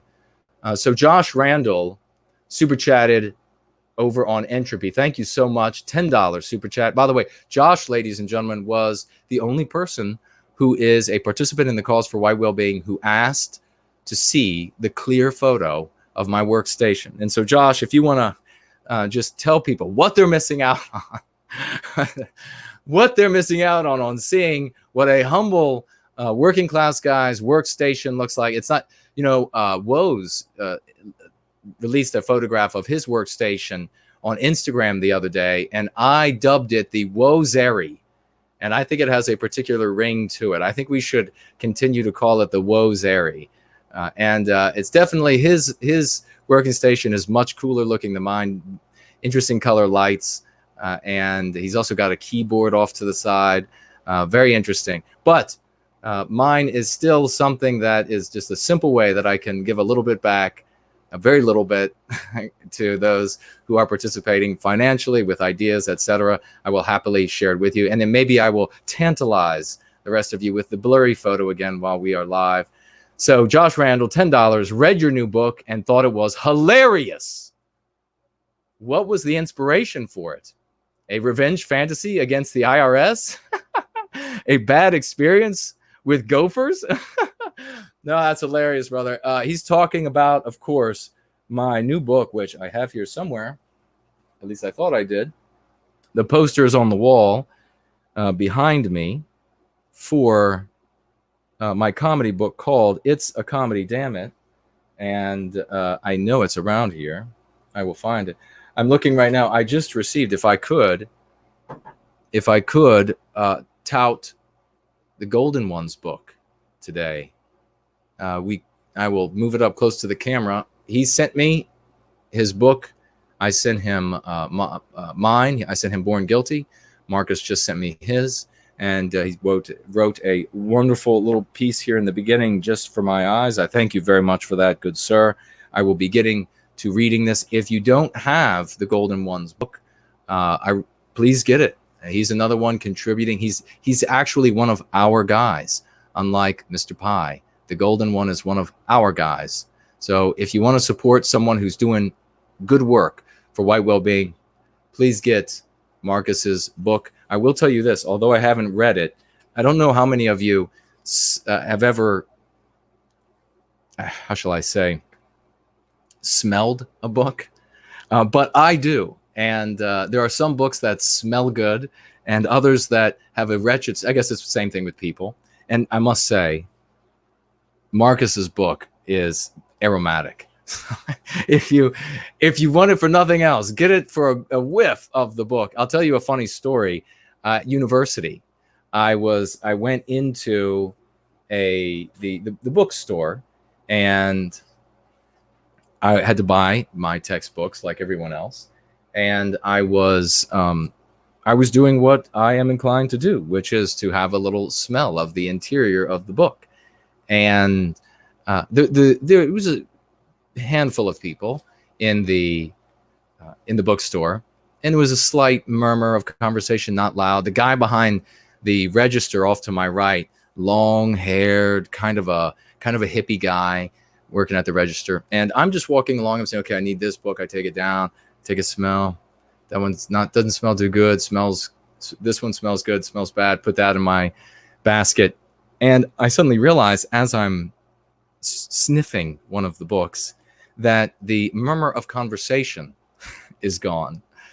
And so I slowly raise my head out of this book, and I look over to my right, and the hippie guy behind the register is looking at me silent. And I turn my head a little bit more, and others in the store are looking at me. Other ones are doing their best to not look at me. And then, I guess, sensing the embarrassment or unease that I was experiencing at that moment, the hippie behind the register said, "It's okay, man. I like to sniff records." So I guess it's not all bad for me to sniff the books. I will also tell you another one that smells very good and reads well is the White People's Quarterly. So please get Tony's White People's Quarterly. Jeff at the White Art Collective, they're doing fabulous work. These are more people that are our guys. A bunch of fantastic work in here. In fact, I wish I could remember the name that Uberfolk is in here. I wish I could remember the name that the artist, I can't remember his latest name, and I don't want to say. There's an artist in here that is a great friend of mine. We've worked together, and right now his nom de guerre, his most recent one, is slipping me, so I don't want to say the wrong one. He is also in here. He does magnificent work, very talented individual. But It's a Comedy, Damn It is my comedy novella that you all can find in the description below. and inspiration for it. I have a funny bone, I guess, and I'll have to think to what maybe where it came from. I have a funny bone. I like gardening. I like, I guess the idea of essentially, folks, what it is these two older retired gentlemen. They're both single. I don't give the reason why they're single, but they are in a competition, a heated competition for who has the best garden. And people come out from the community, surrounding communities, to sort of give their every quarter of the year to give their opinion about the gardens and who has the best garden. And some weird things end up happening in the story. So if you're interested, it's also available on Kindle. As I say, it's a novella, so it's a quick read, and you'll get a laugh out of it, as Josh did. So thank you very much for that kind super chat. We have Quebec over on the Familiar Alternative, super chatting $100 to the cause of white well-being and the reclamation of our destiny, the salvation of our white babies. Thank you very much, good sir, for being such a sterling member of this community of participants. Writing the pathology, the pathology of lactating on celebrities in the hope of validation is rather pathetic. Latching. I was wondering what the heck. The pathology of latching onto celebrities in the hope of validation is rather pathetic. It is indeed. Well written, good sir. And let's get a round of applause for Quebec and everybody who is super chatting here today. Thank you so much for all of your contributions to white well-being. We don't have people like Mr. Pi donating the kind of money that he can, but we do have good people like you all who give every little bit and do without. I know you all are doing without. You've given up your favorite soft drinks. You've given up your favorite beers. You've given up a lot of things. I know what it is. And so it's very meaningful to get such investment from you all. Zero Talent, super chatting $2. I know what you mean. Some books smell great. They do indeed. Thank you for not leaving me alone out there with this book sniffing phenomenon, I guess. Burling a Foal. Super chats $50. $50. Thank you so much. I don't think that I've ever noticed that you have super chatted before. Writing for the future. It is an honor to have you here. Thank you for being in our community and investing in the future for our people, so that our children will never have to go through what we had to go through, what that little girl had to go through. We talked about who was throwing a tantrum because she discovered she was going to have to be white her whole life. So thank you so much for that. It's very meaningful that you would give that significant super chat. Stephen, super chatting $4.99. Thank you very much for that. Walker writes, Pewds #1. Eee!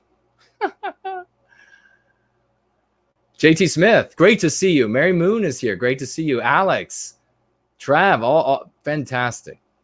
Wonderful people here. Yeah, Lacey Lynn broadcasts from her kitchen, I think. So definitely not receiving money from Mr. Pi.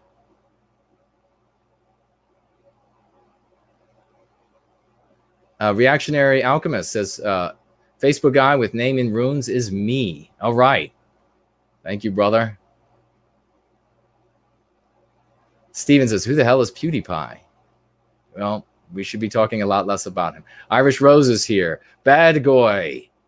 Patrick Collins. I do that too, No White Gill. Talk about reading or smelling the books. Amber Lynn says, hi, Jason. Hello to you. What's happening over here on gardening? Are you all doing any gardening? The dad jokes are in effect as long as Mark Collette is having to stay up all night with a beautiful infant girl. So don't deny me, folks. Ethan Mack is here. Great to see you. Jean-Claude is here. Good to see you. Okay, let's see what else we have here. Did I miss anybody? I want to jump over to the other, and we'll talk about to the other option for super chatting, the other couple options, and make sure that we haven't missed anybody. Where did it go? Here it is.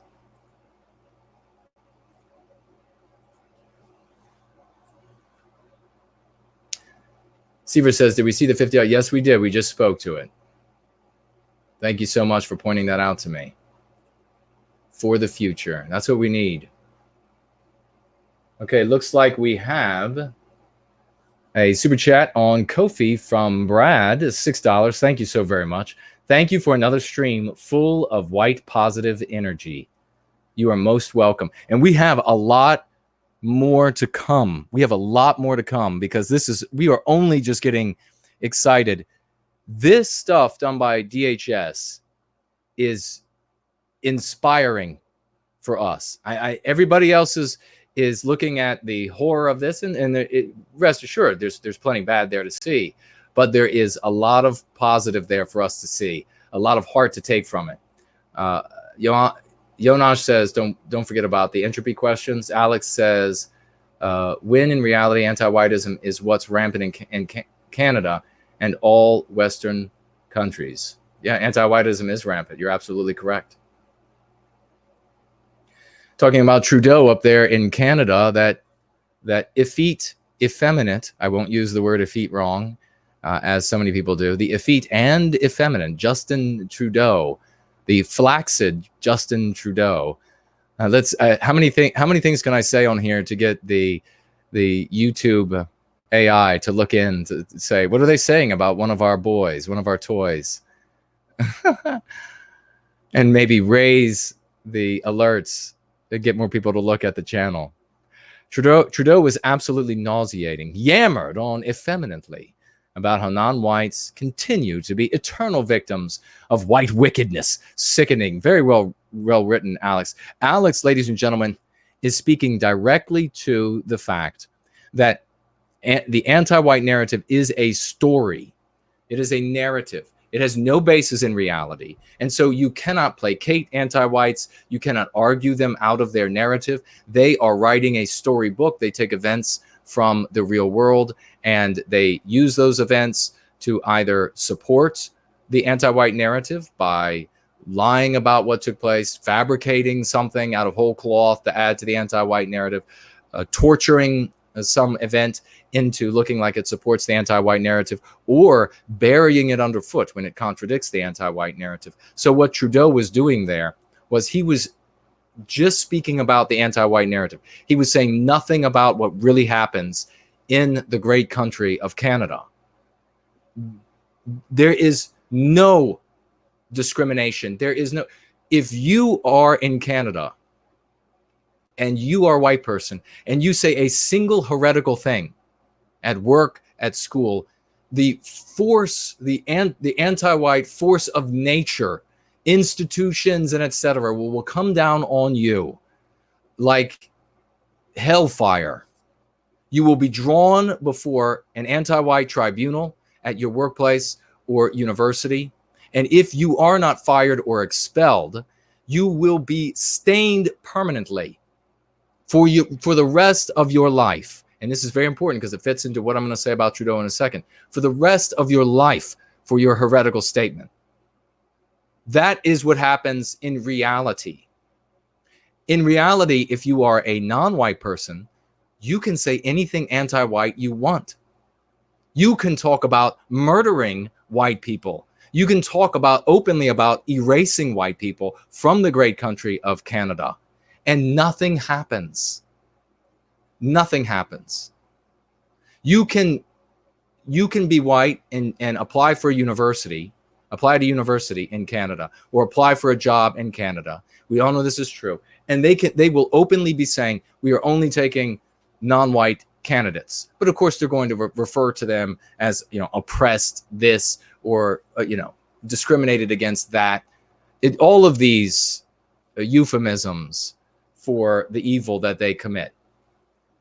But you can hear that as a white person, that no, they're not going to be taking any white person, and nothing happens. That institution is not crippled with lawsuits from across Canada that are successful. You know, people often say, well, why don't we sue like they sue? Because we always lose. That's why. It's an enormous waste of money and time, and the courts always find against us. If we are lucky, we escape with our lives from those environments. There is no governmental body that sweeps in to put the university, to fire the professors, to fire the admin staff, to ruin these people for their lives. There's no governmental body that moves in and puts a company right out of business because they said that no, they're only going to be increasing diversity this quarter and next quarter and for all of the quarters into the future. And of course, by increasing diversity, even if it's 95% non-white, that means that they're going to get more non-white people hired or into the university. Nothing happens to them. There's nothing that sweeps in to shut them down. So we know the reality. So let's have another drink here.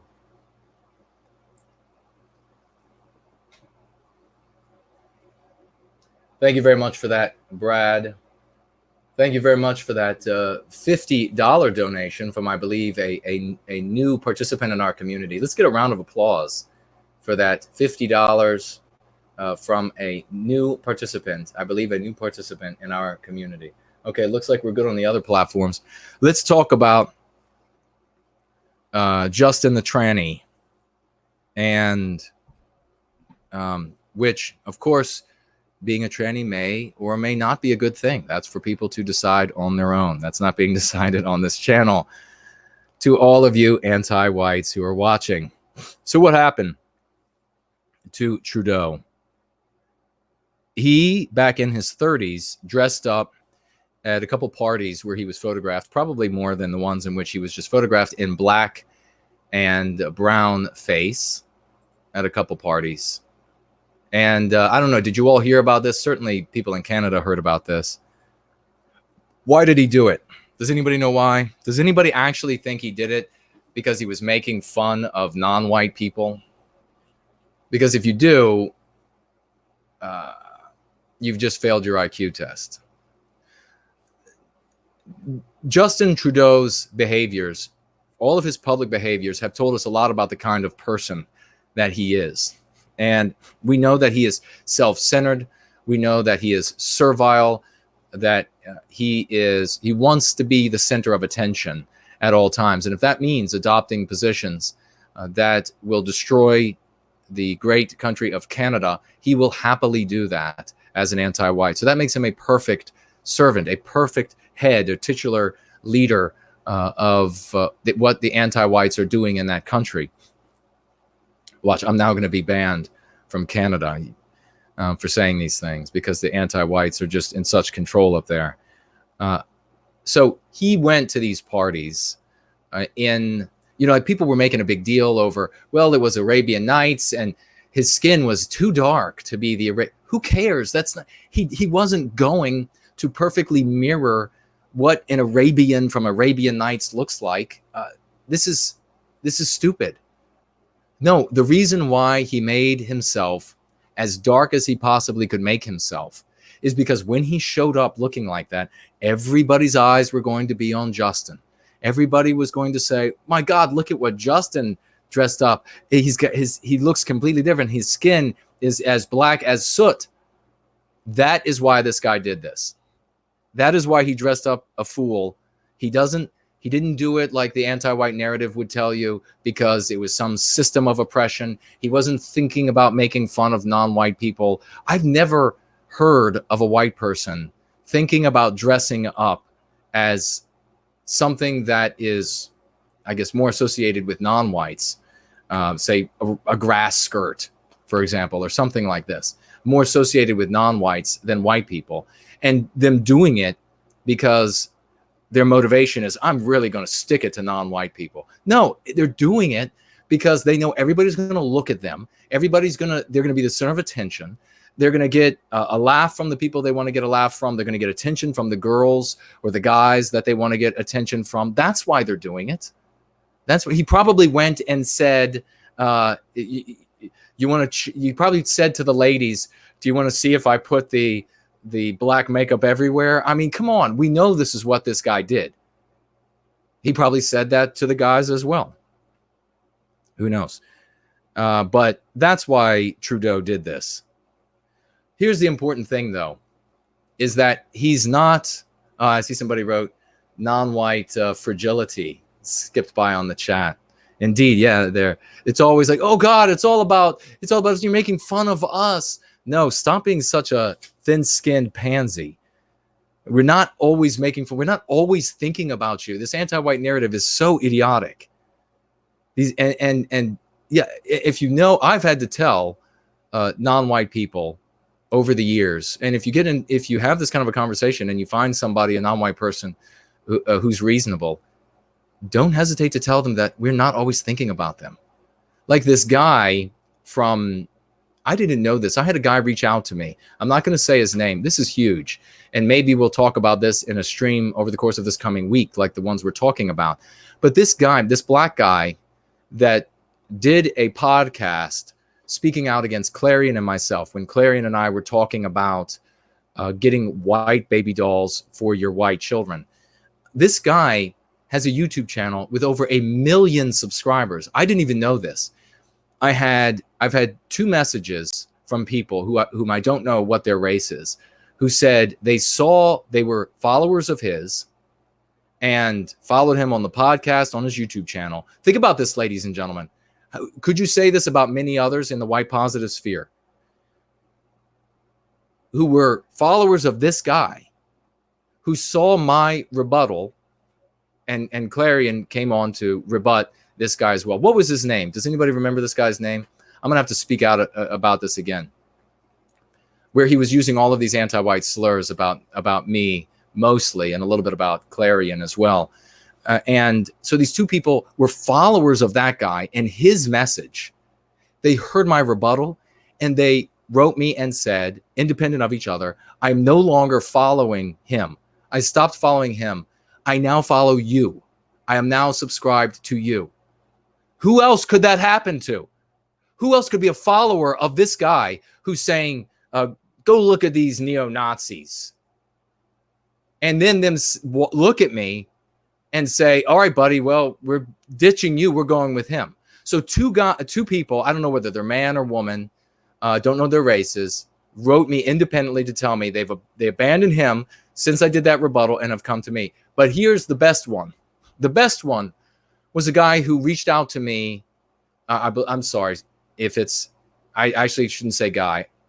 I thought it was, if you're not a gentleman, I apologize. If you're a woman, I apologize. But this person wrote to me and said, hey, do you know that this guy, whatever this guy who spoke out against me, that he said these things about you, and that's how I found you. He said these horrible things about you, and I came over and I watched he's telling his followers, 1 million strong, to come and watch me for presumably the purpose of shutting me down, presumably for the purpose of having those people write to YouTube to the tune of 1 million subscribers of his to say, oh, this guy is evil or what have you. He's saying all of these neo-Nazi things or what have you, and shut him down.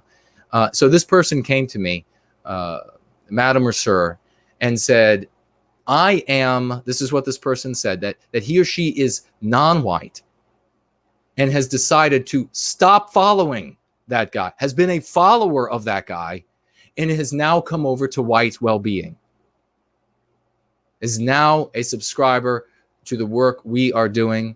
And I will bet if this sir or madam has enough integrity to go from the message that this guy was preaching to White Wellbeing, that this good person is going to end up being a participant in White Wellbeing, despite being non-white.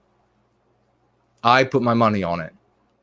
Already participating by bringing me the information that this guy is asking his followers, admonishing his followers to come and look at my material. And what could be the reason? You know, if this were reversed, if there was just look at what happened with this guy who did the doxing and he getting arrested recently. We need to do a show on that. When somebody who cares about white well-being doxes someone, the federal government arrests that person. Trump's federal government, our guy in Trump, arrests that guy, facing all of these charges for harassment or intimidation. I looked at the charge and it said it gave by doxing and by giving this information, it gave this person a reasonable fear of harm. What the hell do you think happens to us when they are releasing, when these people don't use no white guilt to talk about me, when they use my name over and over and over with groups of people looking and reading that material that are known for, we have video of them using hammers on people in the street, throwing cinder blocks of concrete, but water bottles with Quikrete in them. Do you think I have a concern of physical harm? Of course. But Trump's government isn't swiftly moving to arrest and file charges against all of these people for doxing. So if a white guy had a channel of 1 million subscribers and said, hey, there's a non-white guy over there, you know, be him Jewish or black or mestizo or whatever, and he is advocating for the well-being of his people, I think you all should go over there to that channel and have a look at this and then use some slander like he used the slanders with me. How quickly would that channel be deleted? How quickly would that guy be arrested by Trump's government? Again, proving that the anti-white narrative is just fiction and that the real world is in fact antithetical. So let's get back to Trump, really, or not Trump, but Trudeau. I guess they're probably more, they are the same in my mind at this point. The real thing, there are two significant points that I have to make about Trudeau. And I wonder if any of you all have hit upon these yourselves. I imagine that many of you have, because we have we have the brightest people in the community for white well-being. The first is that according to anti-whiteism and the way that it functions, Trudeau is not going to punish himself for what he did in his 30s, his early 30s or whatever it was. Anti-whites, when they're white and they do wrong, when they're non-white and they do wrong, based on the edicts or tenets of anti-whiteism, the recompense for that, the atonement for that, is to inflict harm on Western kind and Western civilization. You have to inflict more harm than you normally would. That's how you make amends for breaching the edicts of anti-whiteism as an anti-white. And who will be the white people that will be affected by this new infliction of harm that Trudeau, just like any other anti-white out there, will be inflicting on Western kind, because he has been found to fall short of the anti-white ideal back in his early 30s. It will be the avatar for all of Western kind. It's going to be the plumber at the end of your street. It's going to be the white guy who hangs drywall the block over.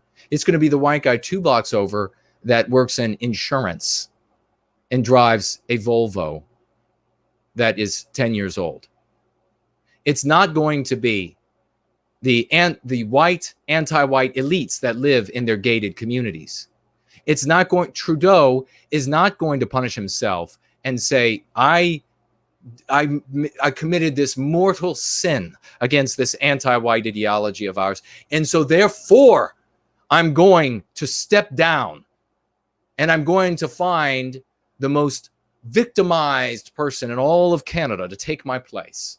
I'm going to find some non-white mixture of non-whites and handicap and gender fluid from dawn till dusk and all through the night to take my place in this position. I'm stepping down effective immediately. He's not going to say that. He's not going to say, because I have sinned, committed the most mortal sin against anti-whiteism, I'm going to turn my fortune over to the non-white hordes coming in, invited, and our borders erased by Trudeau and all of the other anti-whites of various stripes to the great country of Canada. I'm going to turn my entire fortune over to them. I'm going to turn over all of my prestige over to them.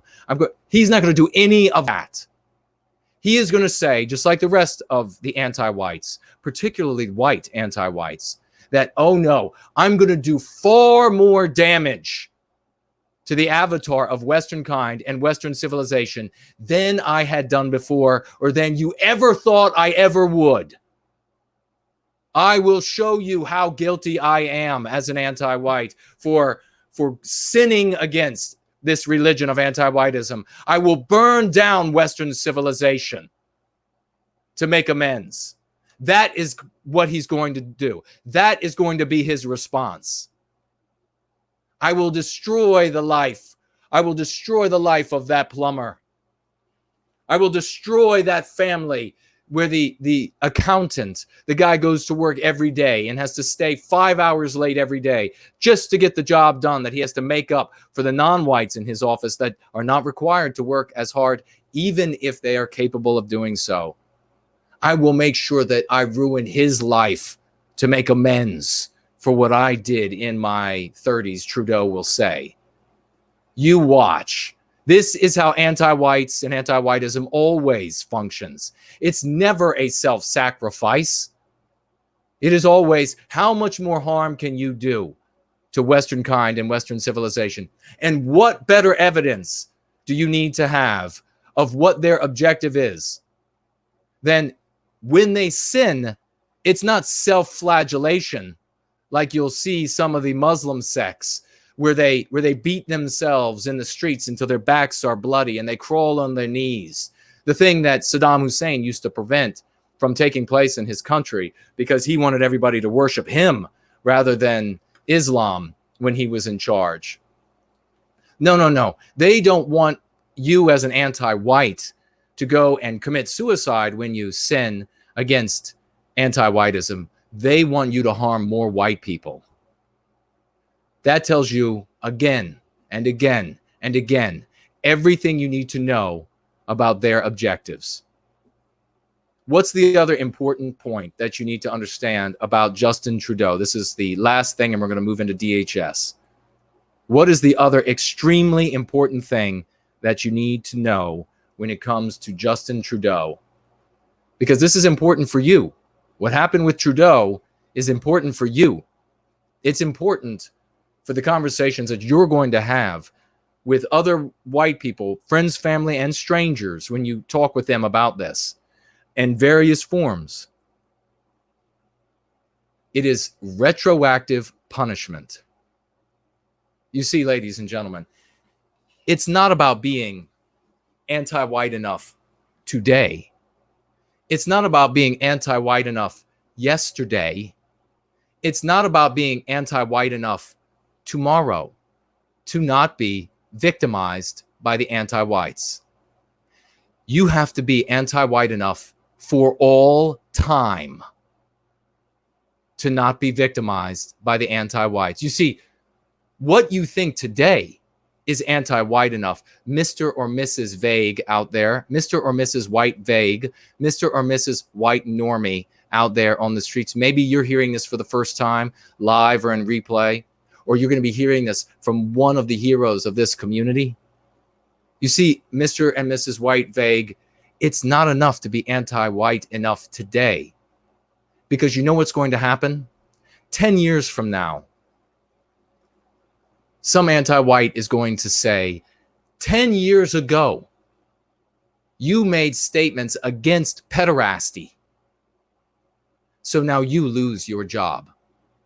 You don't get the loan that you were trying to get for your business. Because 10 years ago, you stood up and spoke out against pederasty.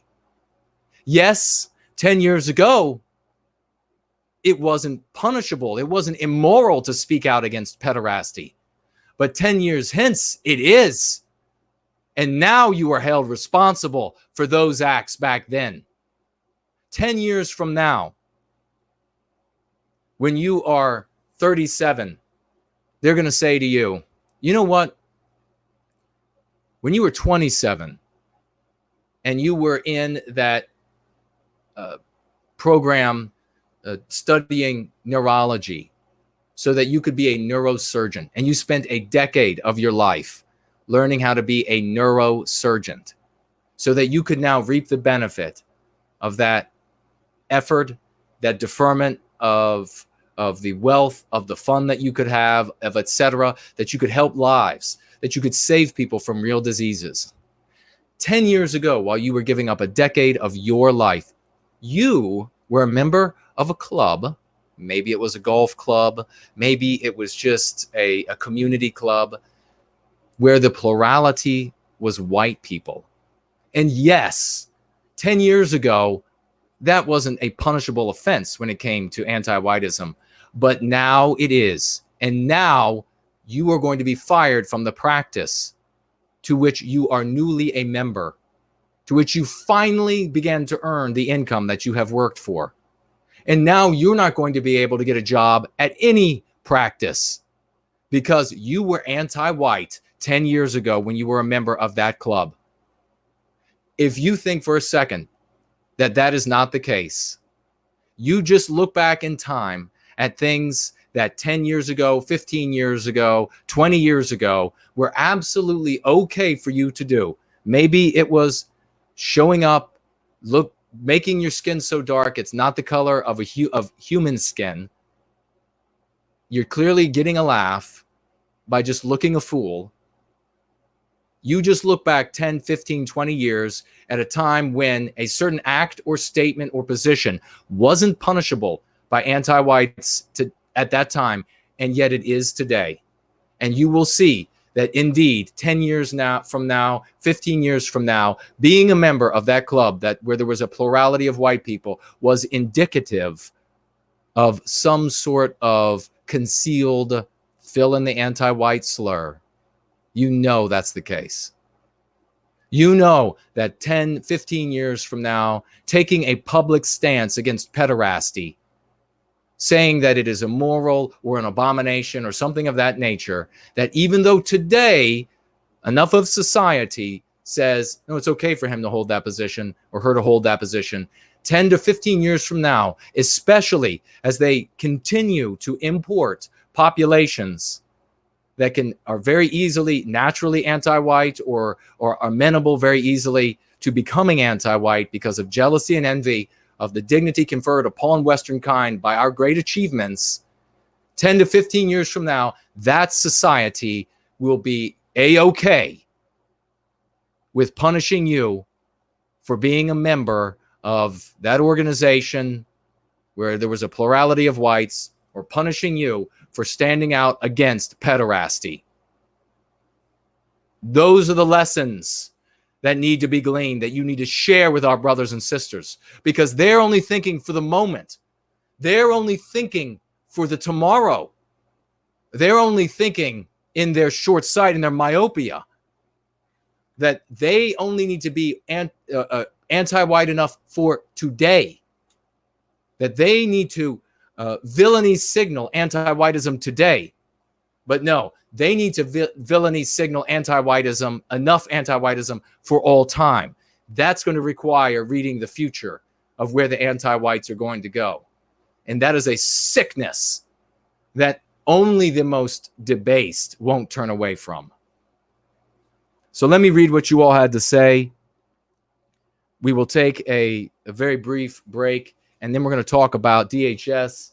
And if you could, during the break, tweet the link, gab the link, put it up on Canard and Parler and everywhere else that we're going to be talking about DHS and going through that material, I would appreciate it. We have, let me see, looks like Zero Talent donated a number of times by way of the familiar alternative, $2. First one, I know what you mean. Oh, no, that was, I read that one. Zero, again, $2. Your message is that powerful. I knew I had found something amazing when I came to his channel. We just need to get more sane people to hear the message. More will continue to come to the cause for white well-being. Thank you so much, my good friend. Very well said, very well written. Thank you for all that you're doing. Zero Talent again, super chatting with $2. Did you see the picture I liked last stream? Lovely picture with a strong message. Now, I think you asked about a link, and I looked all over, and I never found it. So I do see it now. Jonas, I won't forget the... Let's see if we can get this to work. Picture, it is a lovely woman pulling looks like perhaps a cake or something out of, or putting it into the oven.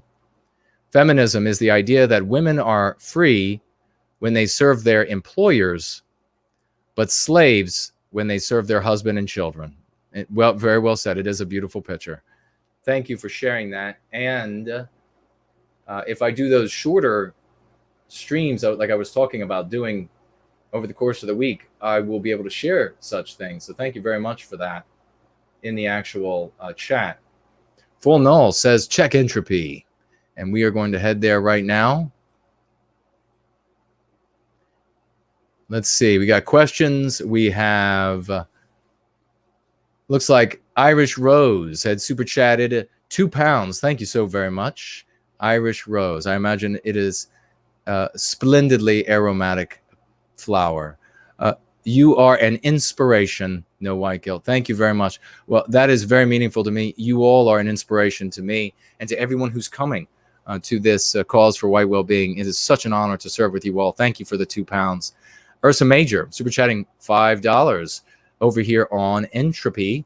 NWG, we like your idea for an hourglass. Seems like time is running out. Indeed, I think a picture up on the wall there, perhaps a painting or a print of hourglass. I could probably have one made exactly to my liking. To go up on the wall there would be good, because it would convey, just as the chess pieces really convey a deep meaning about what we are doing and able to do here with the cause of going free and serving white well-being. So we'll think about that. I karate kick amongst you. Super chatting, that's a cool name. Super chatting, and that's a great avatar. Is that your face? That's a great avatar. United States dollars, 5 of them.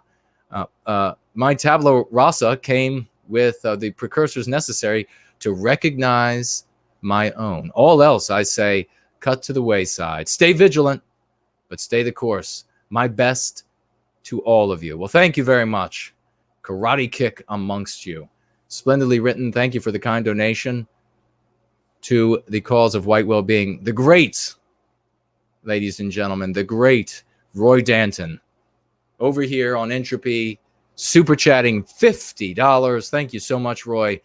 I'd really love to see that picture. Don't want to deviate from today's topic, but could you possibly make a stream about climate change, electric cars, and how to use those topics for white well-being? That is a brilliant idea, and I absolutely will do that. The picture, I guess you're talking about you're talking about my workstation. Okay, I will make sure I send that to you, brother. But we'll also potentially work on the hourglass. We want people to know with the art that we create here, what is happening in the world, the real world, so that people can pull out. I just had someone, this is like every few days, someone say to me that wrote me and said that coming now to white well-being, seeing what is really going on, it immediately snapped for me. That just up until that moment, up until watching a couple of the Going Free streams and some of the other content that we produce, that everything was confusing. It sounded like there was a little bit of blind sight, but then suddenly get this information, snaps right into clarity, and physically sickened by the reality of the world and ready to participate. Does that tell you enough about how this affects our people? How many of these stories are we going to have to hear? We've got to get out to people as quickly as we can to share Going Free so that we can spread this curative contagion. They can spread it to others. It works. People will come to what we are doing, and we will win. We will recapture our destiny. So thank you very much, Roy, for that, and I will definitely share my workstation with you. Full Null, super chatting $10. Thank you, my good friend. Jason's message and his positive approach are much appreciated. 10 out of 10. Well, your work, your video that you just produced is much appreciated. 10 out of 10. Beautiful piece. Everyone, please have a look at the work that For Null and all of the others are doing. Jared George, of course, and Kat, I just premiered their earlier skit that they had done, which is Splendid, The Last Blonde, splendid skit. We even had, see, the blonde in the belly of the beast showed up to watch that one, and we were happy to see her. Again, it's been a long time. So we're bringing people back together here, ladies and gentlemen. There is a gravitational force that cannot be disputed at this point. Thank you so much for that, For Null. And I see here, let's see, I think I got these other ones that are showing up on Entropy that came up by way of YouTube. So thank you all for those kind super chats. We just had Patrick Collins come in on Entropy at $5. $5 from Patrick Collins.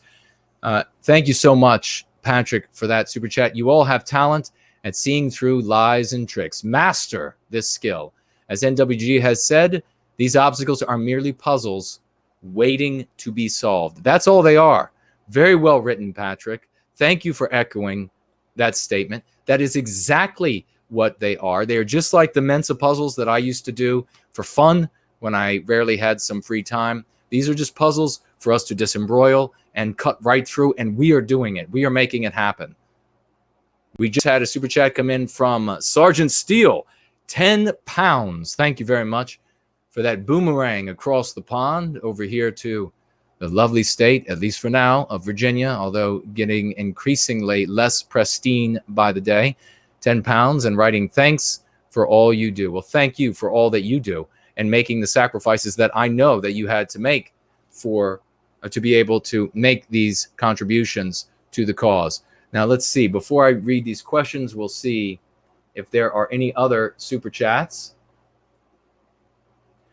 Brand Danger super chatting over on the Familiar Alternative, $5. Jason, I couldn't care less about the bad news our people are wading through. Regardless of what happens, I keep my eyes on the goal and will never be deterred by our enemies, our victimizers. Indeed, the challenge puts a smile on my face. Bring it on. Very well written. I love it.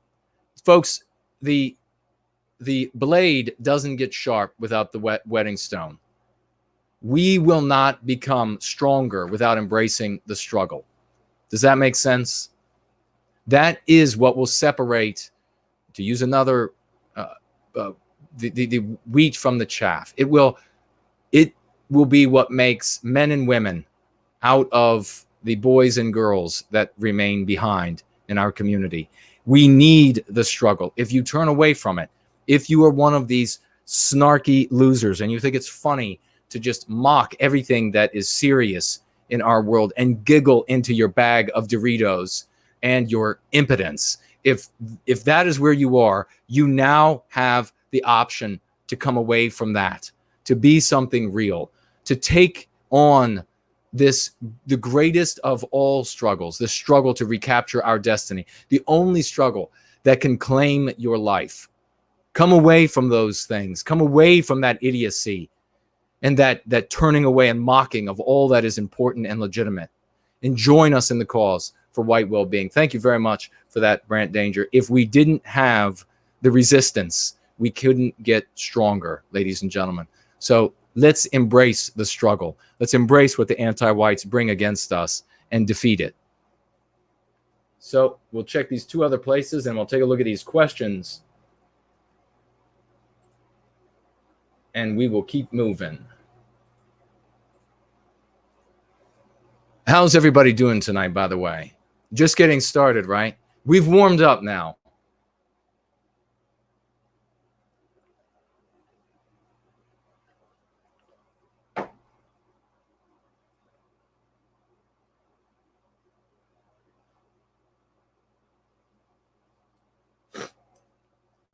Anon, super chatting over on Ko-fi. Thank you very much. With $9. Thank you for your continual inspiration. A great organization I attest to is Toastmasters, teaching communication and leadership skills for almost 100 years. Keep on keeping on. With best wishes, Starshine Girl. Well, thank you, Starshine Girl. I didn't know it was you until the very end.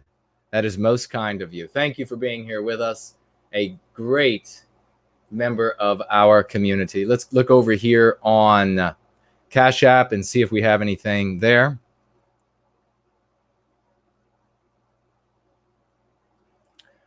Looks like Snow Duchess super chatted $10. Thank you so very much, Snow Duchess, for that kind investment and writing for love, or love your folk. She writes, love your folk. Thank you so much for that, Snow Duchess. All right. Let me take a look at these questions over here on Entropy before we take a little break and we get into DHS and Mr. McAleen, if I'm pronouncing his name right, and what he has done, what we can expect, and how, more importantly, you are where you need to be safe relative to the things that the anti-whites are now doing. We have Emma Arian asking, would I be willing to have Augustus Sol Invictus on PWR? I can't see why not. We'll have, we could have, if not on PWR, you're asking. Well, I have to consult with Mark about that. He will be the final arbiter on PWR, but I can't see why we couldn't have anybody who's running for office on TAP or TAP After Hours or something of this nature, to have them share their point of view and get their ideas about what's taking place in the world. And we thank everybody who is doing work for white well-being that accords with my morality. Mike asks, how do we go about starting nationalist networks? There is so much mistrust because of all the Antifa agents, government spies, etc. It's a challenge, and we have to, again, we were talking about looking at this as a puzzle. It is indeed, all of these things are puzzles. They're challenges. They're like the Mensa puzzles. You take a look at what's in front of us. What are the challenges about getting together? How can we overcome those challenges? What are the options? Do contexts need to change in order to resolve those issues? We here, rest assured, if people like Mr. Pie were actually our guy, and bags of money were showing up with 314. I know it's not the same, but or something like of this nature written across the bag. If we had the money here, we would already have the organizational entity up and running. There would be a great many organizational entities that what we are doing, the plans that we have in place, would inspire. And we have systems that we have organized, already discussed, and are still actively working on. All of that would be able to be effectuated immediately if somebody like a Mr. Pie decided that he actually was our guy, and he decided if he was going to give to a charity. I don't know what he's given to.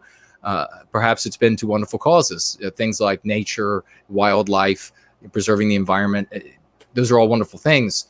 But you know what? Preserving white people is also a wonderful thing. Preserving Western civilization is also a wonderful thing. And if you're going to give $1 to save a dog, which I firmly believe in, I actively, and I encourage this, by the way, folks, and we can do, and we will do one of these streams. If you want to give to the welfare of animals, or it's specifically, I'll just say for animals right now, the best thing you can do is to find organizational entities that will take the food that you buy for animals, the medication you buy for animals, and then you go buy that stuff and you drop it off. That way, you know, they're not going to be eating your cat food that you give them. I mean, unless they're in really dire straits, but you're not going to give somebody money, an organization money, that they're then going to just parlay into the payment on their what is it, airboat or whatever it is that they want to buy.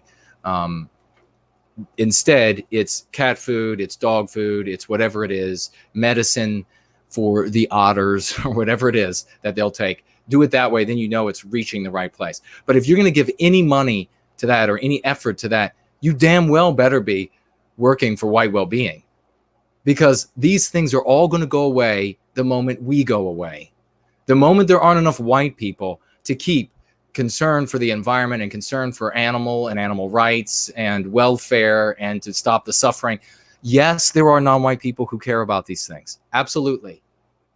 But they are a tiny percentage of their population relative to the percentage of the white population who cares about such things. It's just something about us. And so if we are not in large enough numbers, all of these endeavors are just going to disappear. Yes, zoos will probably remain, but they will be for the extraordinarily wealthy and maintained by just for their interests to be able to go see exotic things. There'll be no more caring. The animals, just look in places where there are few white people. Look at how the animals are treated.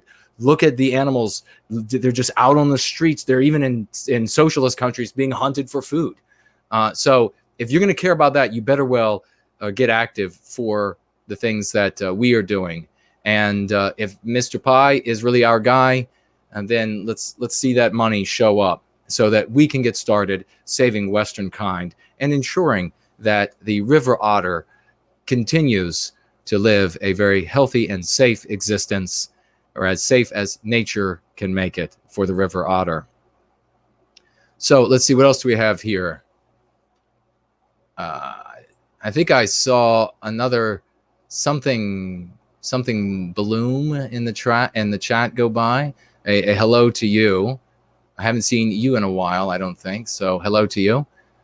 Historical revisionist. As a Christian, since coming to the movement, I have to wonder if our people can ever truly be free from their influence while we worship their God, and indeed one of them.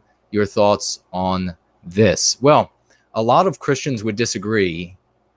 This comes down to interpretation of Christianity. And so there are a lot of Christians disagree that, and there are various disagreements, and we're not going to get into an ideological debate. We don't have the time for it. We've already been streaming for quite a little while, and we have to cover this DHS issue. But suffice it to say that if for you, historical revisionist, it is their God and therefore their influence, then you really have a choice here. You can either remain a Christian and adopt a different interpretation, one that is nonetheless still Christian. And there are several interpretations out there of the doctrine that do not hold that this is their God and their, etc.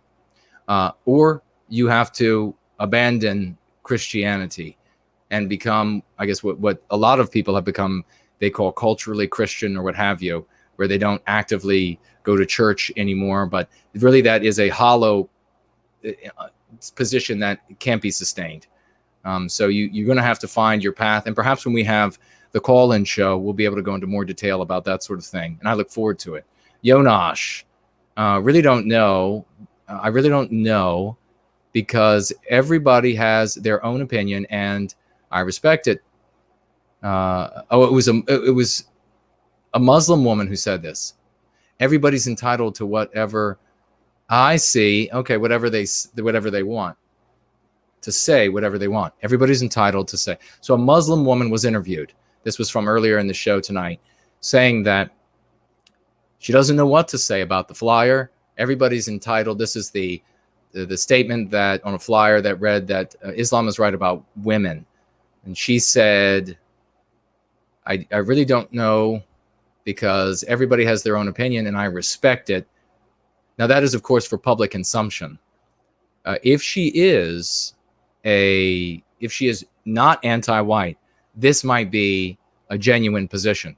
If she's anti-white, then that's said for public consumption and not something that's genuinely meant. But it is interesting that if she's Muslim, she didn't immediately say, of course, Islam is right about, they cherish women for the same reasons I said earlier in the stream. If you weren't here with us at that time, you've come on, you've got off work later, you've joined us late. and you didn't see what we had to say, either watch the beginning once we're done here, or zip back through the stream and catch what we were saying about this flyer earlier. So thank you very much for that, Yonash. Again, very telling of what she had to say based on the exact same reasons. Yonash has a couple things to say. Stays up late, very active young man. Thank you for being here. Talking about he can see the videos. Don't confuse Caucasian with European. Then we have Red Eagle saying some things about the Abrahamic Defamation League for the ADL, and talking about the SPLC here. He says as well, of course, the SPLC tried to get me fired many years ago. Thoughts on the Joker movie trailer. I haven't seen it yet. I should watch it, because some of you have asked the same question about that movie. Some have also asked about the Sylvester Stallone movie that's coming out.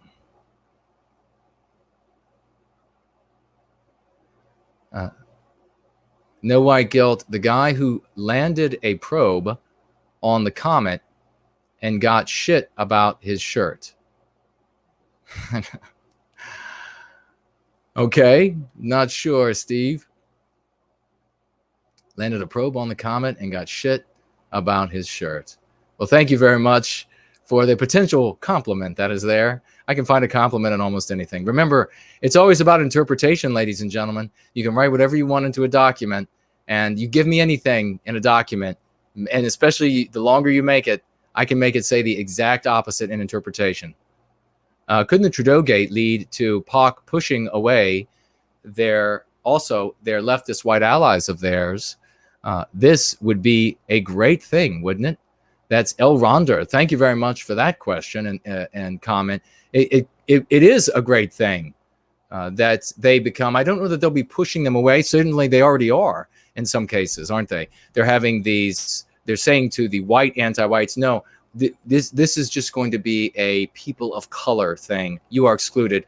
Understand, respect, ally, and go sit down. And they leave like the little dogs that they are. That's a good thing, because that turns away. I've had white people who have come to White Wellbeing. In fact, I just had one. How many days ago was it?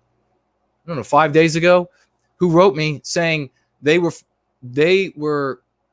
defecated on, not literally, but I guess potentially literally when it comes to some of the parties that some of these folks have. But they were disrespected so often in the anti-white sphere that they got fed up and left and found White Wellbeing. And now they're here with us, where their lives actually have value, where they can be respected. And that's a good thing. But I think also what's happening with Trudeau, and what's helpful when it comes to Trudeau, is that it's going to cause a lot of anti-white non-whites to become suspicious of the white anti-whites who claim to be their allies. They're going to demand even greater sacrifices. And by sacrifice, they mean we want to see you harm more white people. And the greater harm they cause, the more white people will come to us. All things working to our benefit. Lapis, great to see you. Super chatting $5 over here on Entropy. I always look forward to those whom I share a common biospirit with. Amen to that. Thank you, Jason, for all that you do. Can't wait to read your books, brother. Well, I can't wait for you to read them either. And I look forward to you sharing that information with your friends and family. Roy Danton back over on Entropy again with $10 more. Just staggeringly impressive. Thank you so much. I sometimes feel like it's better for us without any multimillionaire dropping bags of cash. So we need to actually build local communities and work together, which is also much more rewarding. Amen to that. There's a great deal of value when regular folks come together and build something truly glorious. And that's what we're doing. So amen. That's a fabulous point, Roy. Thank you for that. So let's see.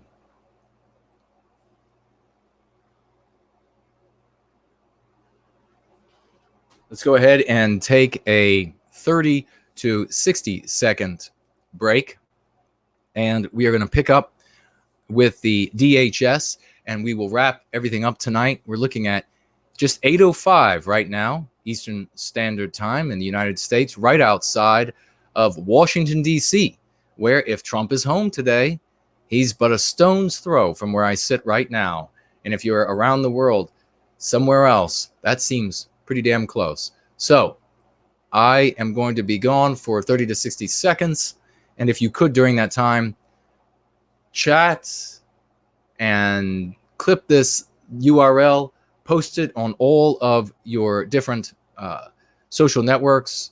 Of course, the main ones, Facebook, Gab, Twitter, and the like. Let people know. Post the link. Say we're going to be talking about the DHS document, the actual document we're going to be pulling up. I'm going to pull up and read some of the more pertinent points, and we will be addressing that. Some deep information that is going to be very valuable coming up next. So I will see you all in about 30 to 60 seconds.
And we are back, ready for some more Going Free. We had just warmed up, a couple hours of streaming, and now we're ready. Now we're ready to roll. I have endless energy when it comes to white well-being. It would be all I would do if Mr. Pi would fund me. All right, let's see. Make sure we are up to date. Pour myself some of this fresh coffee.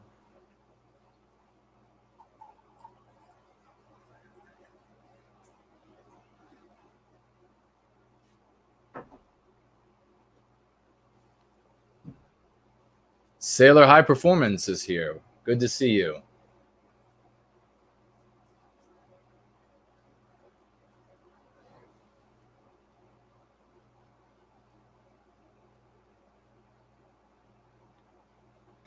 Looks like while I was gone, DB Cooper super chatted over on Ko-fi. Thank you so much, my good friend. $2 to the cause of white well-being. It's an honor to have such heroes like yourself participating in our community. We grow stronger by the day. It is so amazing. It is so amazing. And what have I been saying to all of you? When everybody else is talking about blackpilling, when everybody else is talking about being depressed and being, why don't we use actual like words from English. People are being saturnine. People are, I'm with all of you all, I can. Don't use that with people out in the general population. I mean, we know that the average literacy is something like 7th or 6th grade or something, but people are saturnine. They're talking about being depressed. They're talking about being down. Everything's down all the time. You're not going to win. You're not going to regain our destiny, recapture our destiny by being down all the time. You don't look at a conundrum. You don't look at the issue that is in front of you, the hurdle, and find all of the reasons why you can't succeed. What in the hell is the use of that?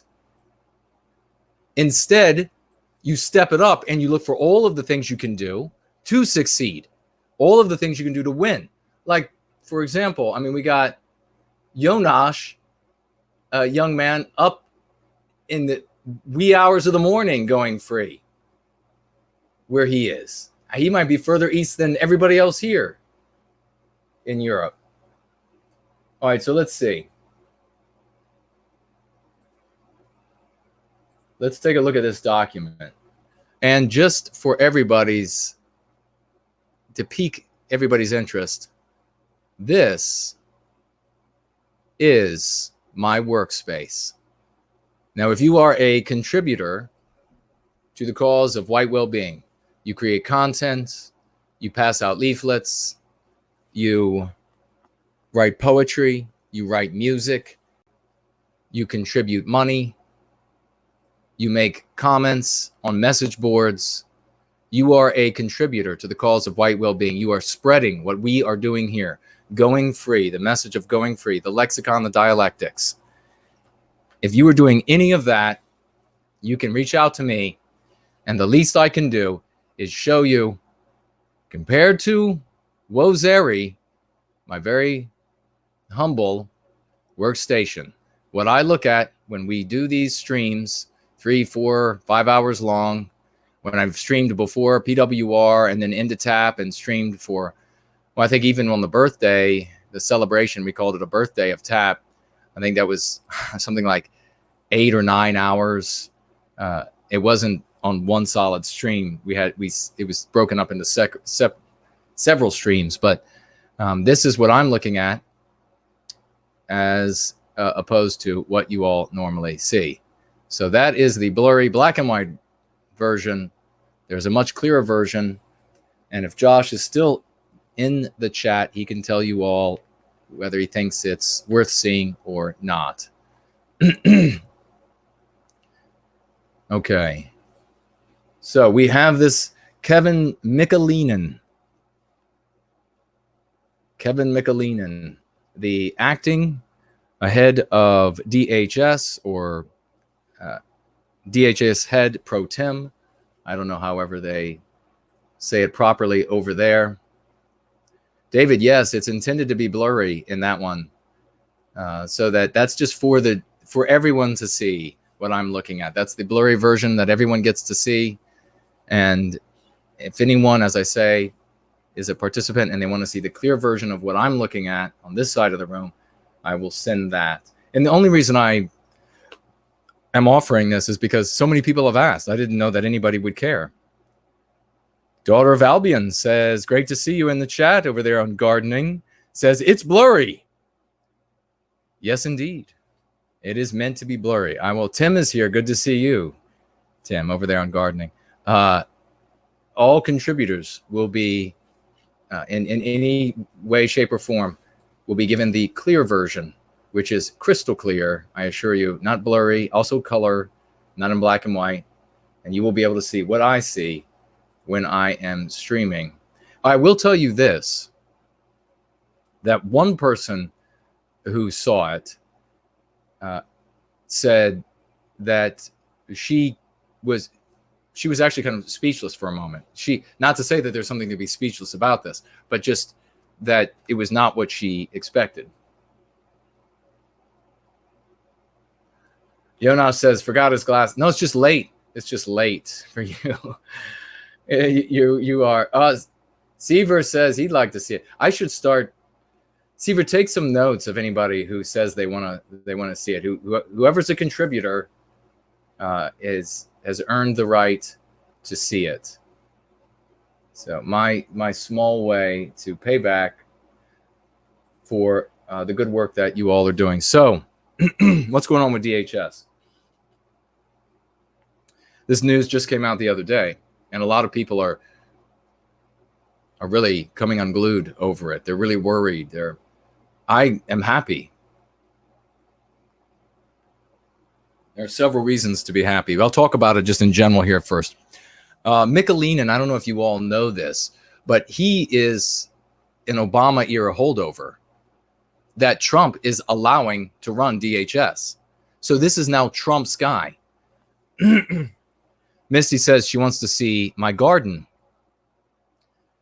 Is that slang for something else in some other part of the world? No, I am absolutely going to do a gardening stream. I think I'm going to make it a two-parter. What I'll do is I'll take my phone and begin the stream out in my actual garden, and it'll be me out in the garden. We'll talk a little bit about it out there, and then I will stop that stream, come in here, and pick up part two, and we will roll with some more questions, photos of different plants and things like that. I got a lot of neat stuff coming. I'm going to do some working on my car. Have any of you seen video of my car throwing fire out of the exhaust pipes? Maybe we'll show some of that, and some other things too. Maybe some maybe some proper an actual like gun care and handling videos. So we'll talk about that as well. But I want people to chime in on the gardening, because I don't grow food. I grow just flowering and attractive plants that draw wildlife, a lot of things like butterflies and birds, and so that the yard is alive with lovely things. So McAleenan is an Obama holdover, and Trump is keeping this guy in place. Does that make sense? Does that make sense to let this guy be the head pro tem of DHS when he's an Obama guy? I don't know. I didn't investigate him.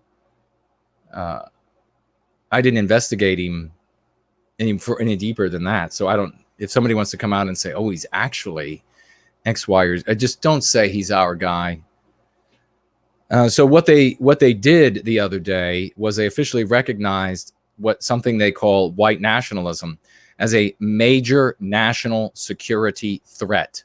Those were the words. In fact, this was, ladies and gentlemen, this was a joint.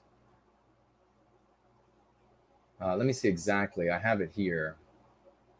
This was a joint event by Brookings and the Heritage Foundation. Now, the Heritage Foundation was originally created by a deep network conservative guy, a genuine conservative guy, I can tell you, maybe I'll just stop right there. A genuine guy who cared about our people, Paul Weyrich. And he's passed on for many years, but he actually started that organization, and it has been hijacked. It is supposed to be a conservative organization. You know now, if you don't already know, you should know now by this, that conservatism in the United States is artificial opposition.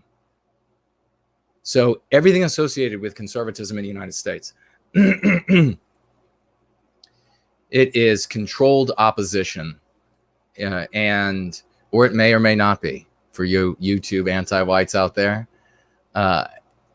They function as the nationalist groups that spin out of conservatism in the United States. I worked on the Hill in the nerve center of conservatism. The Heritage Foundation was 1 block away from where I was almost every day while working on the Hill.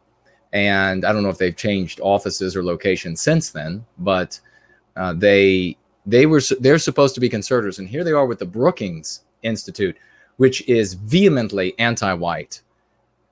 So demonstrating that they are indeed just another anti-white entity controlled, or they function as in a way that can be defined as controlled opposition, because they are working as gatekeepers to prevent our people, Western kind, Westmen, every man, woman, and child, from coming to the truth of white well-being, from coming to a place where they will actually heal from what has been done to us, to a place where they can actually defend themselves, rather than in all of these inconsequential debates and discussions that conservatism leads them into. These hyper focus on these trivial, totally, absolutely ineffective, unimportant issues that they focus people's attention on. That is what conservatism has done for a great many decades now. When I was on the Hill, that is the exact same damn thing that they were doing at that time, and I argued against it relentlessly, unfortunately without victory, but that is all they do. And so what the Heritage Foundation and other conservative organizations are doing as best they can, including the Republican Party, is they want to jump in front of all of our people and say, no, look over here, come this direction. If you know, what's really important is this weird little tax issue. What's really important out there is this X, Y, or Z, the totally triviality. And we have to focus all of our energy on that. That's what really has meaning. And not only that, but if you go that other way, well, you are a heretic, all of the anti-white slurs. And not only that, but we will also endorse these ideas that are going to define you as a terrorist moving forward. So there's real verbiage here speaking directly to that. Brady Smith super chatted $2. Fire out of the exhaust? Billy Badass over here. Yes, indeed. If you haven't seen fire thrown from the exhaust, you haven't seen anything. Thank you very much for that investment. We'll do some auto mechanic stuff. We have Bad Goy writing that Kushner's the one making the decision, so this makes sense. Jonas says, fire out of the exhaust. The EU wants to know your location. Bring it on.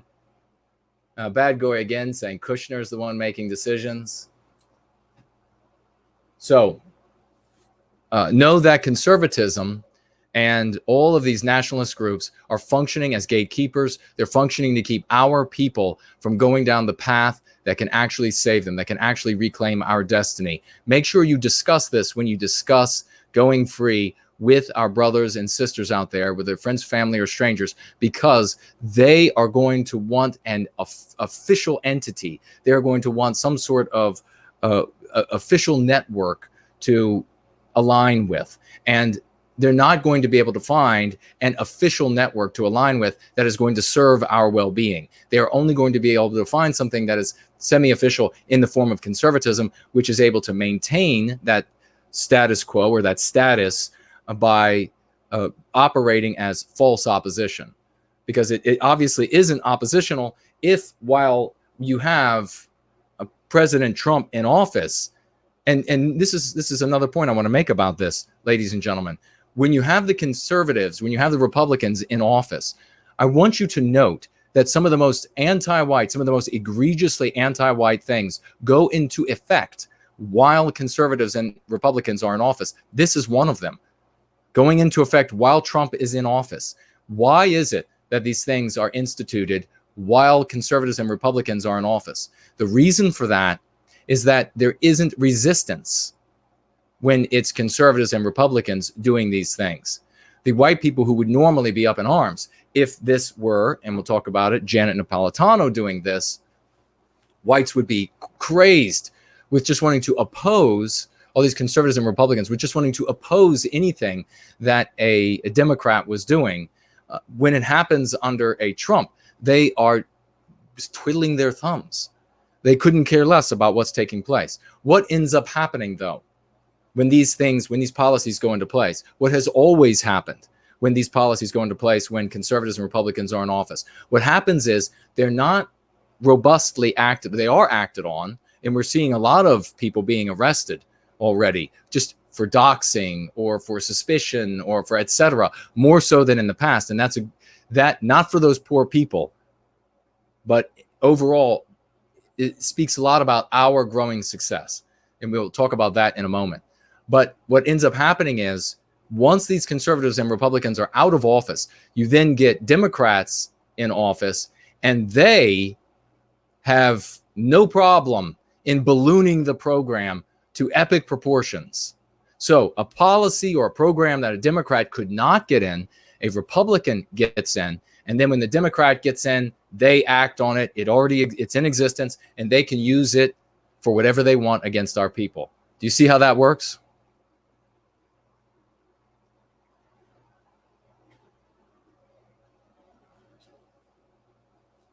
Okay, so let me look at some of this. I'll read some of this. Of course, we have the spectacle of Candace Owens, and please, I keep hearing these people out there that are saying, why do they bring Candace Owens to talk about white nationalism? Why do they bring her? Don't say that. The government does not want to hear from us. That's why they bring her. That's a stupid thing to ask. Don't say, why didn't they ask Richard Spencer? Why didn't they ask? That is a stupid question. You're wasting your time. You can't come to right answers if you're asking the wrong questions. The government obviously does not want to hear from somebody who actually cares about white well-being. They don't want that message reaching the public. The anti-white regime does not want to hear that. If there is any thinking behind it, any strategy behind it, which there doesn't need to be. If there is any strategy behind it, it could be bring on Candace Owens so that white people out there who are being disenfranchised, who are seeing what's happening to America and they don't like it, they want something different, that they then invest their hope and faith in Candace Owens rather than no white guilt. If there's any strategy behind it, that's the strategy. They're not going to ask no white guilt to appear. The only way they would ask me to appear is in shackles with tape over my mouth and a drugged look on my face because they've been pumping me full of some horrible venom. That's the only way they're going to have me appear. But it doesn't need to even be that sort of a strategy. It could simply be that this Republican who invited Candace, that's just all there was to it. They're having these hearings about passing laws that are going to be used against the white population for standing up for white well-being. This Republican on the panel said, well, I'm going to bring on this black woman to contradict them so that I can signal to my voters how I am all about this civic nationalism and reelect me to the trough so I can continue to wet my beak in the money, in the blood of this nation. That could be all there is to it. It doesn't need to go any deeper than that. But so anyhow, DHS just finally recognized white nationalism as a major terror threat. And the first time the department has placed major emphasis, it's the first time, emphasis on countering the threat of white nationalism coming from inside the U.S. or heresy to anti-whiteism is what they mean to write. The talentless typist means to write. Department of Homeland Security is finally officially recognizing white supremacist terror as a major national security threat in the U.S., a threat that's coming from the inside. Why did they have to add that? Of course, this is Vice News, so maybe it's for the morons that read. Acting DHS Secretary Kevin McAleenan on Friday unveiled the department's new counterterrorism strategy, which for the first time places major emphasis on countering the threat of white nationalism coming from inside the U.S. Really, is this written like this? These people are retarded. I was sent this link, ladies and gentlemen, about this news. Is this really how the anti-whites? I mean, do they have the memory span of gerbils? How do they not know? They just said in the one sentence paragraph before a statement that they repeat in the one sentence paragraph that follows. Machiavelli has just super chatted $1.99. Thank you, my dear friend. They didn't fool anyone. Thank you so much for that investment and your wise words. I will refresh some of these links, and I will also check the other platforms to see if anybody has super chatted with a statement or question. I won't miss you. The news will come as some relief for national security and extremism experts who, for years, with increasing urgency, have sounded the alarm about the threat of white nationalist terror. So, of course, the threat of heresy. What we're talking about, ladies and gentlemen, the real threat is not about violence, right? You all understand that. It's not about violence. The threat is about a narrative that accurately depicts reality going on around people, rather than the anti-white narrative, which is easily pushed over by data, by logic, by reason. Those in power, the anti-whites in power, they cannot have a contradictory narrative that easily describes reality, easily undermines the narrative by which they maintain control over the thoughts and therefore the ideas and actions of the population, because they then lose control over those said people. As a consequence, they're not going to say, well, you can't have a narrative out there that contradicts what we're saying, because then we lose control over people. Instead, they're going to say, because there is a threat to life, there is a threat to X, Y, or Z, and you magically see people who end up committing some sort of atrocity that perfectly fits the anti-white narrative, exactly as they spell it out in the story. Always interesting that it happens that way. But let's see here what else they have to say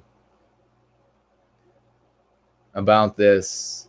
Another article from The Atlantic. DHS is finally going after white supremacists. New strategy for the first time places a major priority on domestic terrorism, especially of the extreme right. Now, ladies and gentlemen, what is really alarming is that this verbiage that these talentless typing anti-white losers are using, this Kathy, you know, she's, yeah, let me see. I'm not gonna say her last name because I'll be accused of. Okay, Kathy is a white woman, and you know I was just gonna say, you know, she's an anti-white white woman. So this verbiage is not just their anti-white narrative verbiage. This is the actual verbiage in the DHS document. And I submit to all of you that that document was almost entirely written by an anti-white organizational entity outside of DHS, and then the verbiage submitted to them, DHS maybe changing a word here or there, and then printing that as their document. This has been going on for a long time. The government, if the government is talking about tackling a problem, say they're talking about, if you look at the government documents about tackling this drug abuse here or what have you, or drugs just generally amongst children, the language is always neutral. Now, I want you to pay special attention to this, because this reveals, again, who actually is in charge. And this, you need this information, not because you need to be persuaded, but because you use this to persuade those around you. So you can see when they talk about, well, we've got to stop, we've got to do something about this particular drug that's being abused. We've got to stop this alcohol is being abused. We've got to stop something going on with the pollution of some waterway. There is no emotional talk in the documents. It is all very cut and dry. It's all written in legalese, etc. But when it comes to white people who care about white well-being, suddenly these governmental documents, they read like gore fiction novels.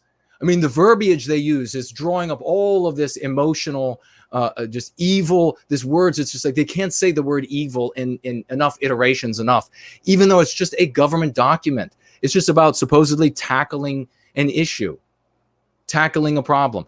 I've even read government documents talking about tackling ISIS and the spread of these sorts of groups, where they don't use emotionally charged language.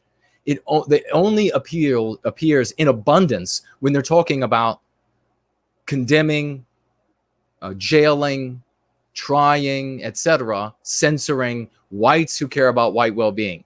And it becomes redundant, so that they use the word evil in synonyms of evil right in a row. So it's just like the evil, evil, evil white people. And then the sentence later, the evil, evil, evil white people, then the evil, evil white people. It's unbelievable. It is unbelievable.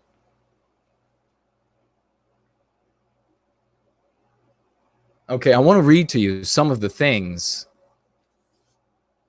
Now, well, first point I want to make is, with what the DHS is doing right now, is that they're trying to wed the speech of those who care about white well-being with the act of terrorism. They're using some specific words, and I'll grab the verbiage in a second from the document. But the first warning I want to sound is this: that if they wed at some point in the future, if they wed, which they may eventually, the speech for white well-being under other iterations in the white positive sphere, not specifically what we're doing, this will survive the longest and will keep you safe the longest.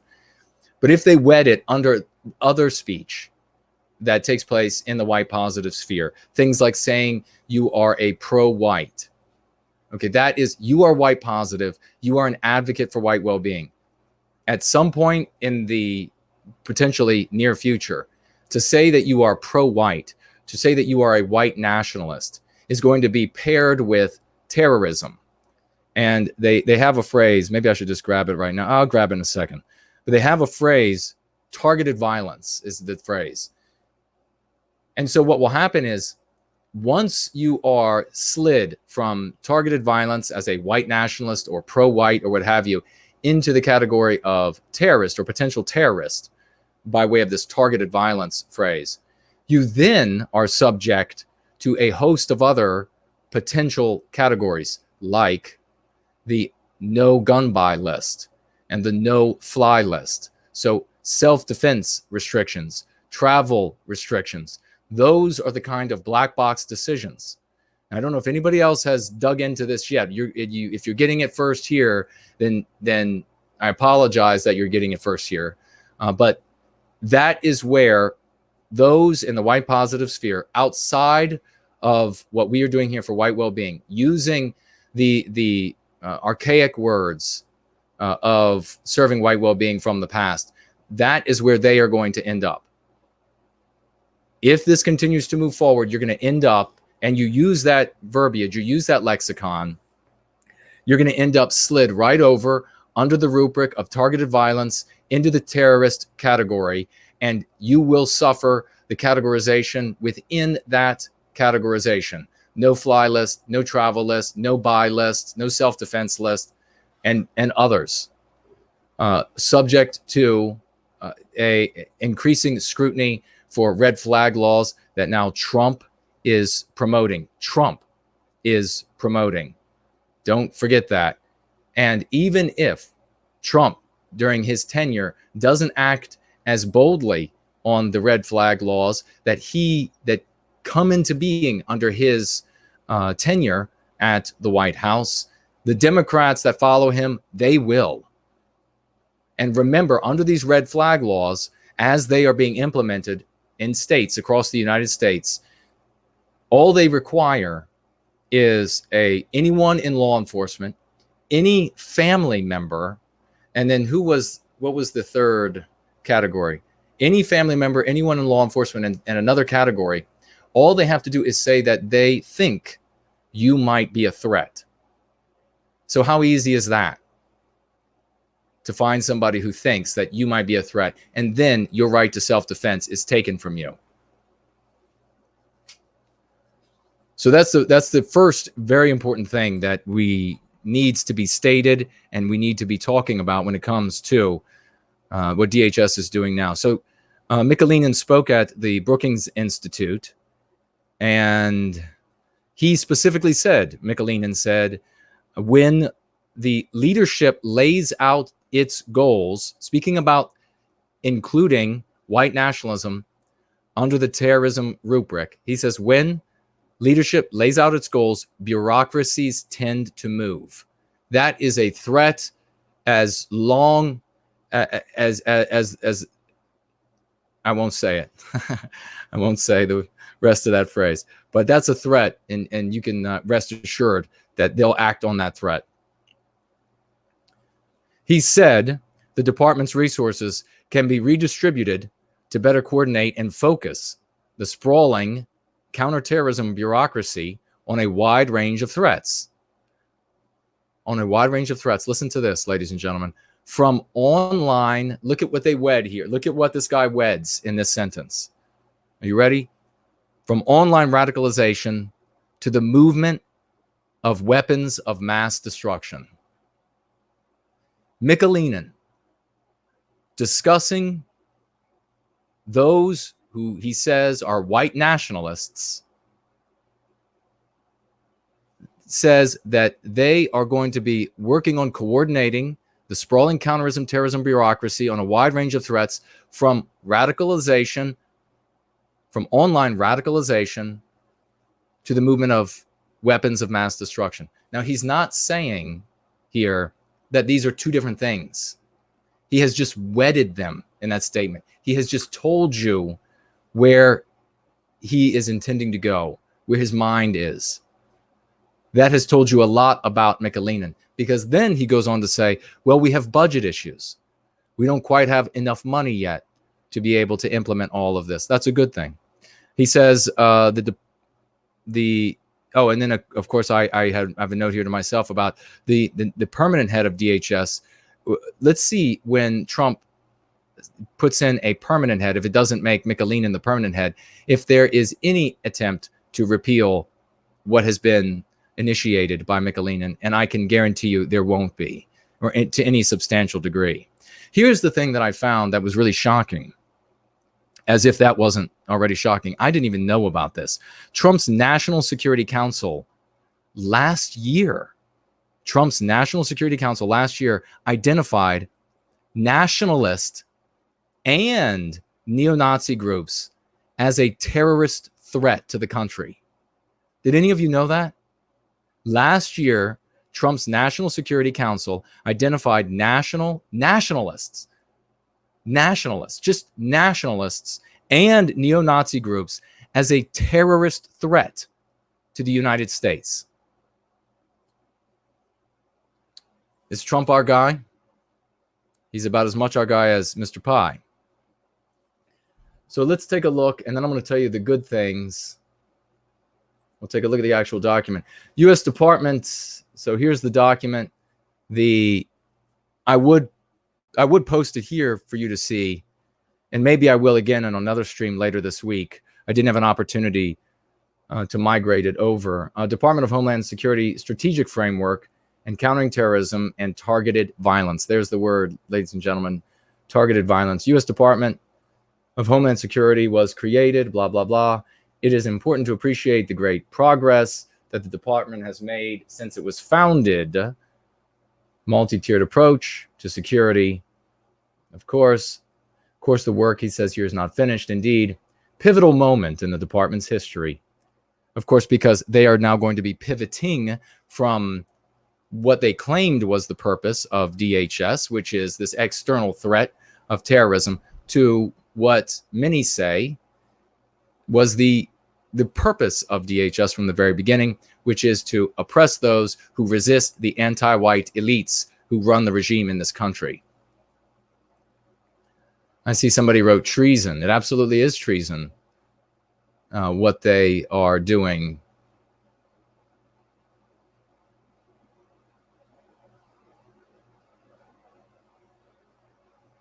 Okay, so let's see. This is where, let me go up. Okay. We have several points here. Okay, while the strategic framework that follows is significant in many ways, I would like to highlight 6 contributions that I consider particularly noteworthy. Number 1, this is not just a strategic framework for countering terrorism. So it is much more, perhaps we will dissect and pull that out another time. 2, we introduce new methods of creating more comprehensive understanding of the challenge of terrorism and targeted violence, both within and outside the federal government. So this is going to be not only the federal government of the United States that DHS is going to work through, but state governments and organizational entities that are anti-white. What will the ADL or SPLC be given the legal right to collect on you, to spy on you to do by way of DHS and such programs? Number 3, this strategic framework clearly elucidates the nature of today's domestic challenges, including providing an extended assessment of the dangers posed by domestic terrorists, including racially and ethnically motivated violent extremists, particularly white supremacist violent extremists. So look at the emotional language that's used there. And they say they are specifically focused on racially and ethnically motivated violent extremists, but there is no other group named. No other group of people is named here. There are violent, actual violent groups in all racial categories that commit violence of every stripe, including all non-whites, and not a single mention of any of them. They don't even care to try to make it seem legit anymore. They're just openly saying it's white people. The Department of Homeland Security strategy for countering terrorism and targeted violence is designed. Now, here's the thing about targeted violence.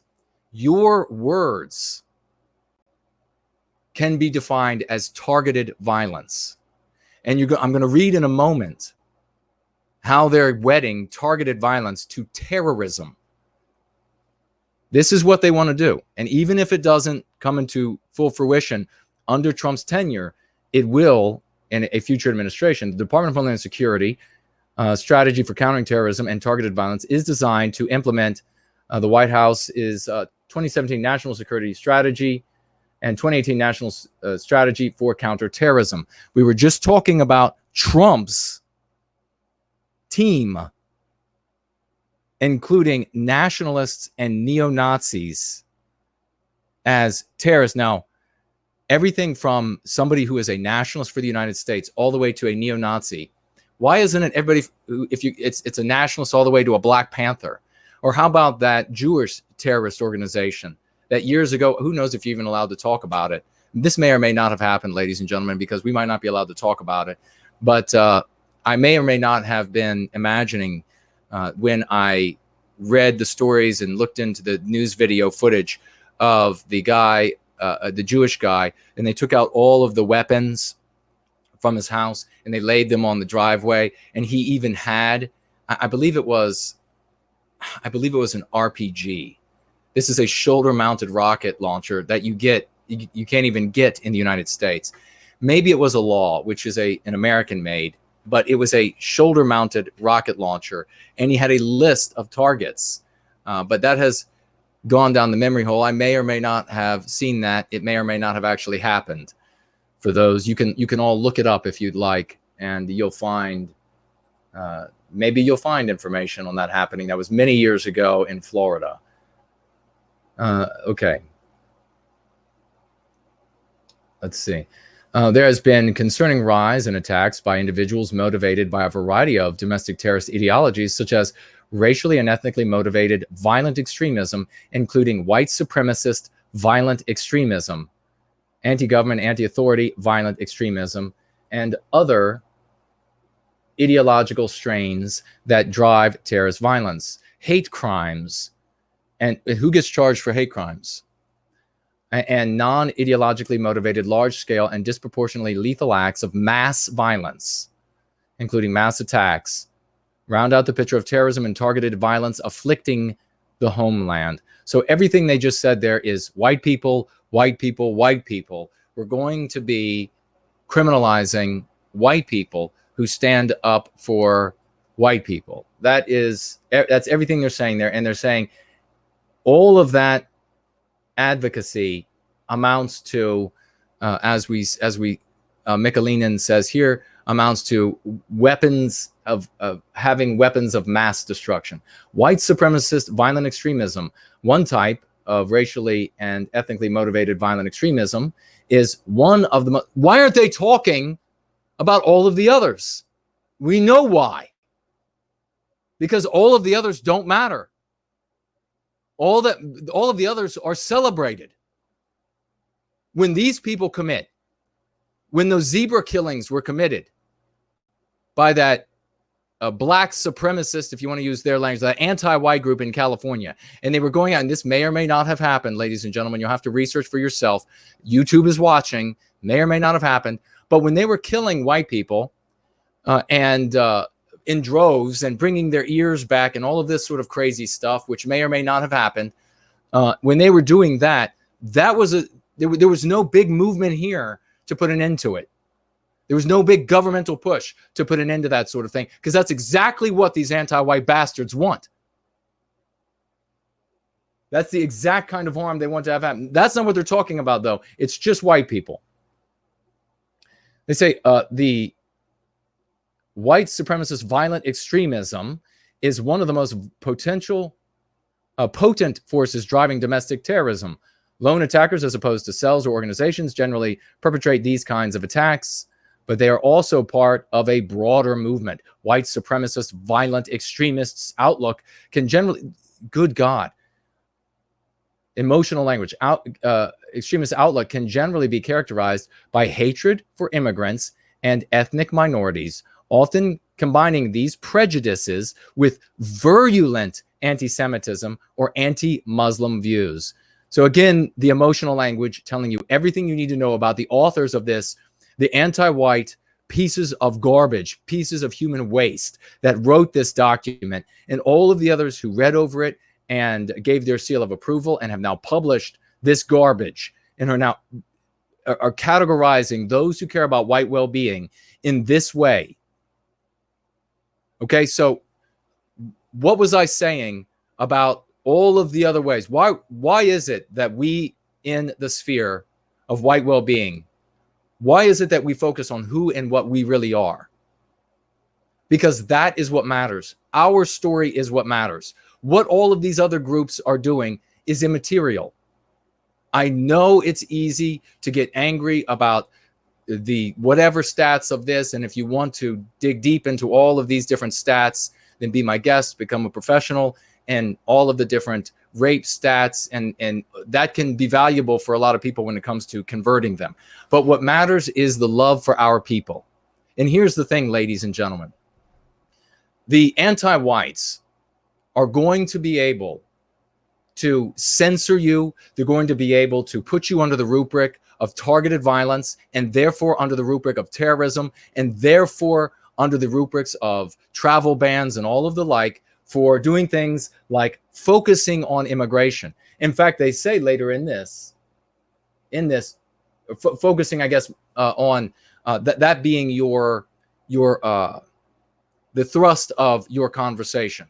So if you are one of these old school antiquated, if you're using one of these old school antiquated approaches to the well-being of our people, which regrettably doesn't focus on our people, which isn't focusing about the love for our people and therefore the defense of our people by way of that love, if you were out there instead talking about how bad every other group is out in our societies, you are going to fall under these different rubrics and you are going to be penalized accordingly. This is the only place you're going to be safe up until the end, if there is an end. If we don't recapture our destiny, you will be safest here for the longest amount of time. Why? Because when the anti-whites finally get to the point that they say loving your kind, if you're white, and loving your own people, and therefore caring about their well-being is tantamount to terrorism, that is all we need to know, and that is all the white population will need to know for this to become a very different context in the United States rapidly. Does that make sense? The moment that the federal government goes far enough, the regime goes far enough to say that caring about white well-being is tantamount to terrorism, caring about the welfare of white children is tantamount to terrorism, completely changes the context that they rely upon for their control over the white masses in this country. Does that make sense? The moment that they cross that river, the moment that that line is crossed, this context becomes something very different, and then everything up to that point has to change. Everything is new if they decide to cross that river.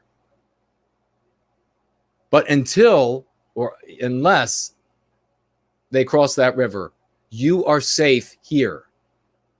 You are not going to be criminalized like all of the old school approaches by the own verbiage of the anti-whites, by their own verbiage. Now, again, you don't go up to the line of the law because they always dilate it to arrest us. So you don't get up to the edge. Don't say, how close can I get? What we are doing, we are building culture. We are building families. We reject violence. We reject that anything good. In fact, we aver that only ill will come to us and the work that we are doing, the good work that we are doing for our people by way of violence. We will be the very last ones that they will subject to this sort of treatment, because it will change everything they rely on to control this country, the United States. White supremacist violent extremists have adopted an increasingly transnational outlook in recent years, largely driven by the technological forces described earlier in this strategic framework. Similar to how ISIS inspired and connected with potential radical Islamic terrorists, white supremacist violent extremists connect with, so we're likened to ISIS, connect with like-minded individuals online. In addition to mainstream social media platforms, white supremacist violent extremists uses lesser-known sites like Gab, 8chan, and InChan, as well as encrypted channels, celebration of violence, and conspiracy theories about the ethnic replacement. Do you hear that? Conspiracy theory about ethnic replacement. This is what I said several Going Free streams ago about actually demonizing the facts, punishing the facts. These are the hate fact demonization that we have seen take place in Europe. We see in Canada, hate facts, ladies and gentlemen. This is just a different name. Now they're essentially terming it terrorist facts, conspiracy facts, whatever you want to use. Celebration of violence and conspiracy theories about ethnic replacement of whites as the majority ethnicity in various Western countries and are prominent in their online circles. White supremacist violent extremists. I mean, can't they maybe use an acronym, shorten it up a little bit? Often scapegoat the Jewish people. See, I wonder who wrote this. I wonder what group of people wrote this. White supremacist violent extremists often scapegoat the Jewish people, the halo-wearing Jewish people, voicing anti-Semitic conspiracy theories. On October 27, okay, now it's going to go into a bunch of innocent people, which we absolutely abhor. Any harm of any innocent people, we reject it. And that includes the harm inflicted on innocent white people, which this government and this document and this Michelinian anti-white bastard that they are doing.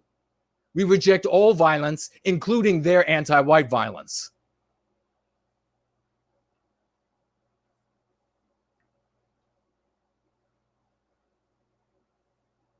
As this strategy has explained, this way that Americans and people across the globe communicate has been fundamentally transformed by the online environment. So are you starting to see the positives here, ladies and gentlemen? Are you starting to see anti-white elites scrambling to hold back tomorrow.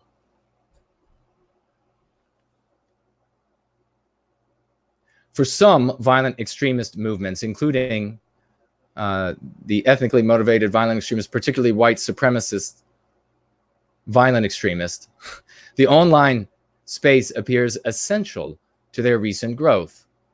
It is vital that the department help its community partners counter the influence of terrorists and violent extremists in the online space. It is vital that the department, so DHS is going to be getting involved along with the federal government, talking about, this is just another department.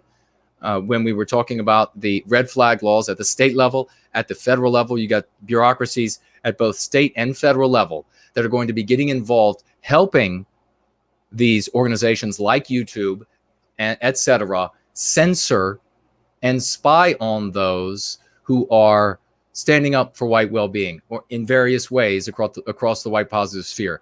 But ladies and gentlemen, hold on one sec. Let me just see. I think that's it. Yeah, that's it. That's going to be it for the document for today. Those are the most important elements of that document.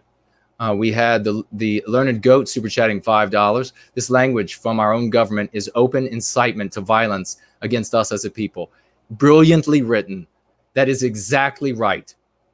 It is also a hate hoax.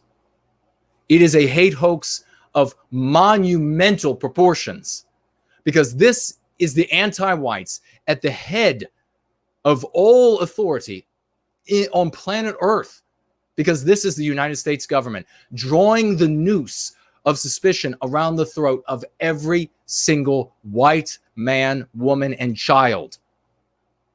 This violent white supremacist extremism on the rise. Now remember, according to the anti-white narrative, it is always on the rise, no matter what's happening. But what we're finding out here by way of this document are a couple things that should truly inspire you and make you delighted, as it makes me delighted. The first thing is that the verbiage that we use, the people that we are, the dialectics that we use, what we actually feel here in the sphere of white well-being, here going free, here what we do every time, every show, whether it's tap after hours, or it's late night somewhere, the new shows that we'll be having, the going free, the videos that we make, all of it is about loving our people, loving Western kind, protecting our children, our posterity, protecting our inheritance, reclaiming what is rightfully ours, rejecting violence. All of that is something that the anti-whites cannot condemn legally yet. What they have shown you with this tantrum that they are having over the past couple months now is that I have been 100% right. We are growing at record rates. White people are coming. And this is in that video, I don't know which one it was, where they clipped me out, where I said the anti-whites, with all of their technology, at Google, at YouTube, at all of these different platforms, with all of their technologies, they can look into every person's life, and they can see with their predictive software where their thoughts are going, where their decisions are headed. And they can predict that tomorrow looks worse for them than yesterday, that the day after looks worse for them than the day before, and the day after that, even worse. And what does worse look like for an anti-white? It means that more and more white people are coming to white well-being. More and more white people are waking up, are going free, are seeing that the anti-white lies are ruining their nation. They're ruining their communities. They're ruining the lives of their children. They're ruining the lives of their neighbors. They're ruining the lives of all the people that they care about. There is such a contradiction in the world around them, from what they see in their media. And now all of the movies, all of the commercials promote white erasure. Everywhere you turn, it's a white person with a non-white mate. No matter what it is, a white person with a non-white mate, a white person as the criminal, criminalizing a white person with a non-white mate, white grandparents with non-white grandchildren.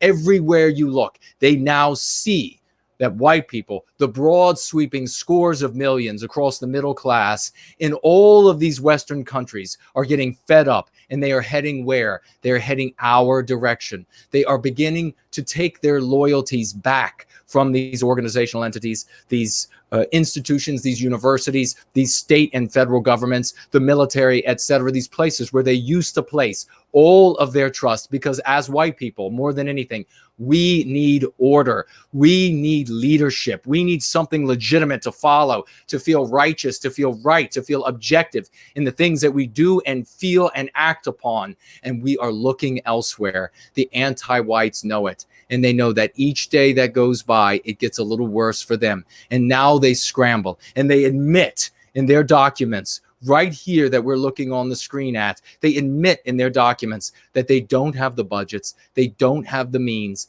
it's too widespread. They're scrambling to organize anti-terrorism groups across states, across communities, trying to incorporate private entities and the like. They're scrambling amongst all of themselves. They're bringing all of their weapons and intelligence and money to bear to try to hold back tomorrow. And yet the globe turns, you anti-white bastards. And yet that Western sunrise is peeking over through that horizon now. The sky turning blue as we see it become a new day that they cannot resist. That is the glory of what we see in this document. Their fear, their trepidation, the reality that they can know, that we don't have the tools to realize, that we grow stronger by the day, and there is nothing they can do to hold us back. Now they pass their laws to bring all of those in, as many as possible, and snare in those nets all of those antiquated approaches to standing up for ourselves, talking about secession, talking about the different crime rates, talking about the bad deeds of all of the other groups, focusing on the Jews, for example, with everything you talk about. Rest assured, you people will be getting arrested in the very near future. Rest assured, you will be put on lists. Your travel will be restricted. You know who will be safe? Everyone serving white well-being. That will be the only place you will be able to enter in those wagons as we circle them, as the day grows darker and darker with the anti-whites flailing to try to stop all that they can't hold back. And let me promise you this, as I said moments ago, they know better than you and I that if they have to declare love for our people, terrorism, that for them, the day after that, the day after they declare love and welfare and securing the safety of our babies, the day that they have to declare that terrorism, the day after is a day that a lot of strange fruit swings from trees, because the white population will know for sure that there is nothing but anti-white bastards, demons, at the head of every one of these institutions. You will be safe here in going free. For all of you outside in the white positive sphere, you have a very different tomorrow. So let's see what you all had to say, and we'll be wrapping up things tonight. We've been going for a long time. We'll be addressing this more in the coming days.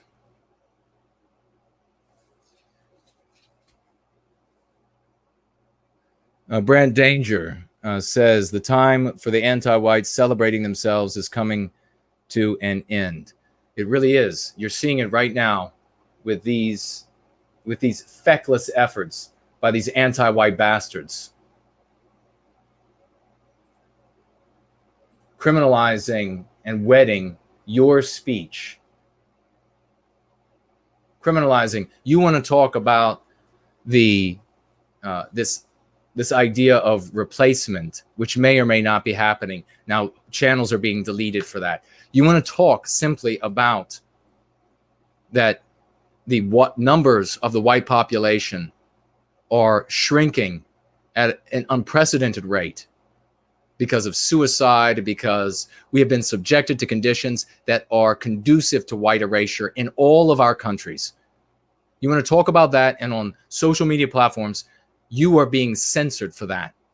And yet more and more people are talking about it, because cognitive dissonance between what the anti-whites are telling our people on TV, in movies, in videos, in books, in magazines, the cognitive dissonance of what they see when they go out into their communities, of when they get on Facebook or any of these other new platforms that are coming up, when they get on these platforms and they talk to their friends in the town over, in the state over, and they find out it's not only their town and all the towns around them, but their buddy's town 3 states over and all the towns around him. When that cognitive dissonance hits them in the face, they don't continue listening to the anti-whites on their TV. They come looking for no white guilt. The anti-whites know it. That's why they're scrambling now. That's why you see this desire to censor people from talking about such things on the internet. And since it's not stopping that message from being spread, why they now are talking about criminalizing, why they now are talking about categorizing conversation as terrorism. Remember, targeted violence can be conversation. Targeted violence is wedded with terrorism by DHS. It doesn't get any clearer. All right, let's see if there's anybody on Cash App.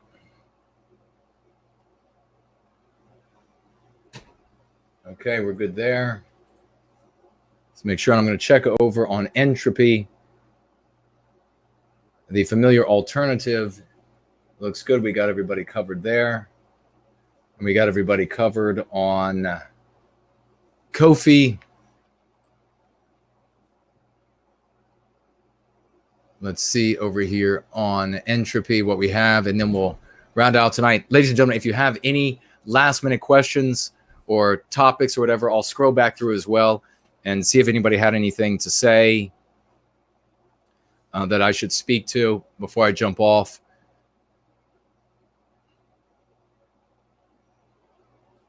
Really like what the Learned Goat had to say about the language being open incitement of violence against whites as a people. Absolutely. The Learned Goat also super chatted $10 on YouTube. Thank you very much for that kind investment. Saying these congressional hearings are decrees and decrees are farcical. I always want to see you on one of their panels. Also, the latest Rambo movie is excellent. Well, fantastic. Maybe I will, if it's splendid, I might have to go check it out. Patrick Collins just super chatted, looks like, over on YouTube. $5. Thank you very much, my dear friend. Archetype Alignment Protocol is only effective in use. As with any tools, if you don't use the lexicon, it does nothing. Precisely. Very well said. Thank you for that great point and for that investment. Ladies and gentlemen, you have to use this language. Refuse to speak about sociopolitical subjects with any other language on any other field. Oh, there was something else I wanted to... What was it that I wanted? I wanted to leave you all with an MC. What was it? It was... Oh, well, if with all of these statements that they're saying here in this document, where they're constantly referring to white nationalism, I'm going to tell you right now, unless you want to end up on one of their lists, and then, which means you'll end up on these other lists. If you were calling yourself a white nationalist, you better get off that train. But all of these phrases, white nationalism, white supremacist, they're all just code for white people. So use that MC. When the anti-whites, when your friends and family, when strangers, when they say to you, well, the government just wants to oppose white supremacy. The government just wants to oppose white nationalism. Don't say, what's white supremacy? What's white nationalism? Because you only have so long to have a conversation with them about that particular subject. You can only have so many things to disagree on before the conversation comes to an end. You just immediately move past that issue by saying white supremacist is just code for white people. Just like that black guy was calling us white supremacists as well, slandering us. And I told you then, when he says white supremacy has to fall, he's saying white people have to fall. White supremacist, white nationalism, etc. That is just code for white people. That is just code for white people. When the signs say hate has no home here, hate is just code for white people. The sign says white people who care about white well-being have no home here. That's what those signs are, that's what those signs mean. Use that MC when you're in conversation with others and trying to spread this material. JM says, good plan. The learned goat, very true. I'm not sure if they're specifically speaking to the point I'm making or somebody else's great point, but I thank you all for chiming in. Let's see what else we have here. Ursa Major, super chatting $5 on Entropy. Thank you very much for that. Thank you for being a participant in our community. I wonder what organization would have written that document. Let me think. Yeah, why don't we all just... it's probably one of those organizations that all they do are good deeds for the world, for our people. You know, the folks with the greatest power to stop those who care about white well-being, that is, and who don't use any of that power to endorse those who protect white children, that is the greatest indictment of their guilt that there can possibly be. Forget about all of those other pieces of evidence.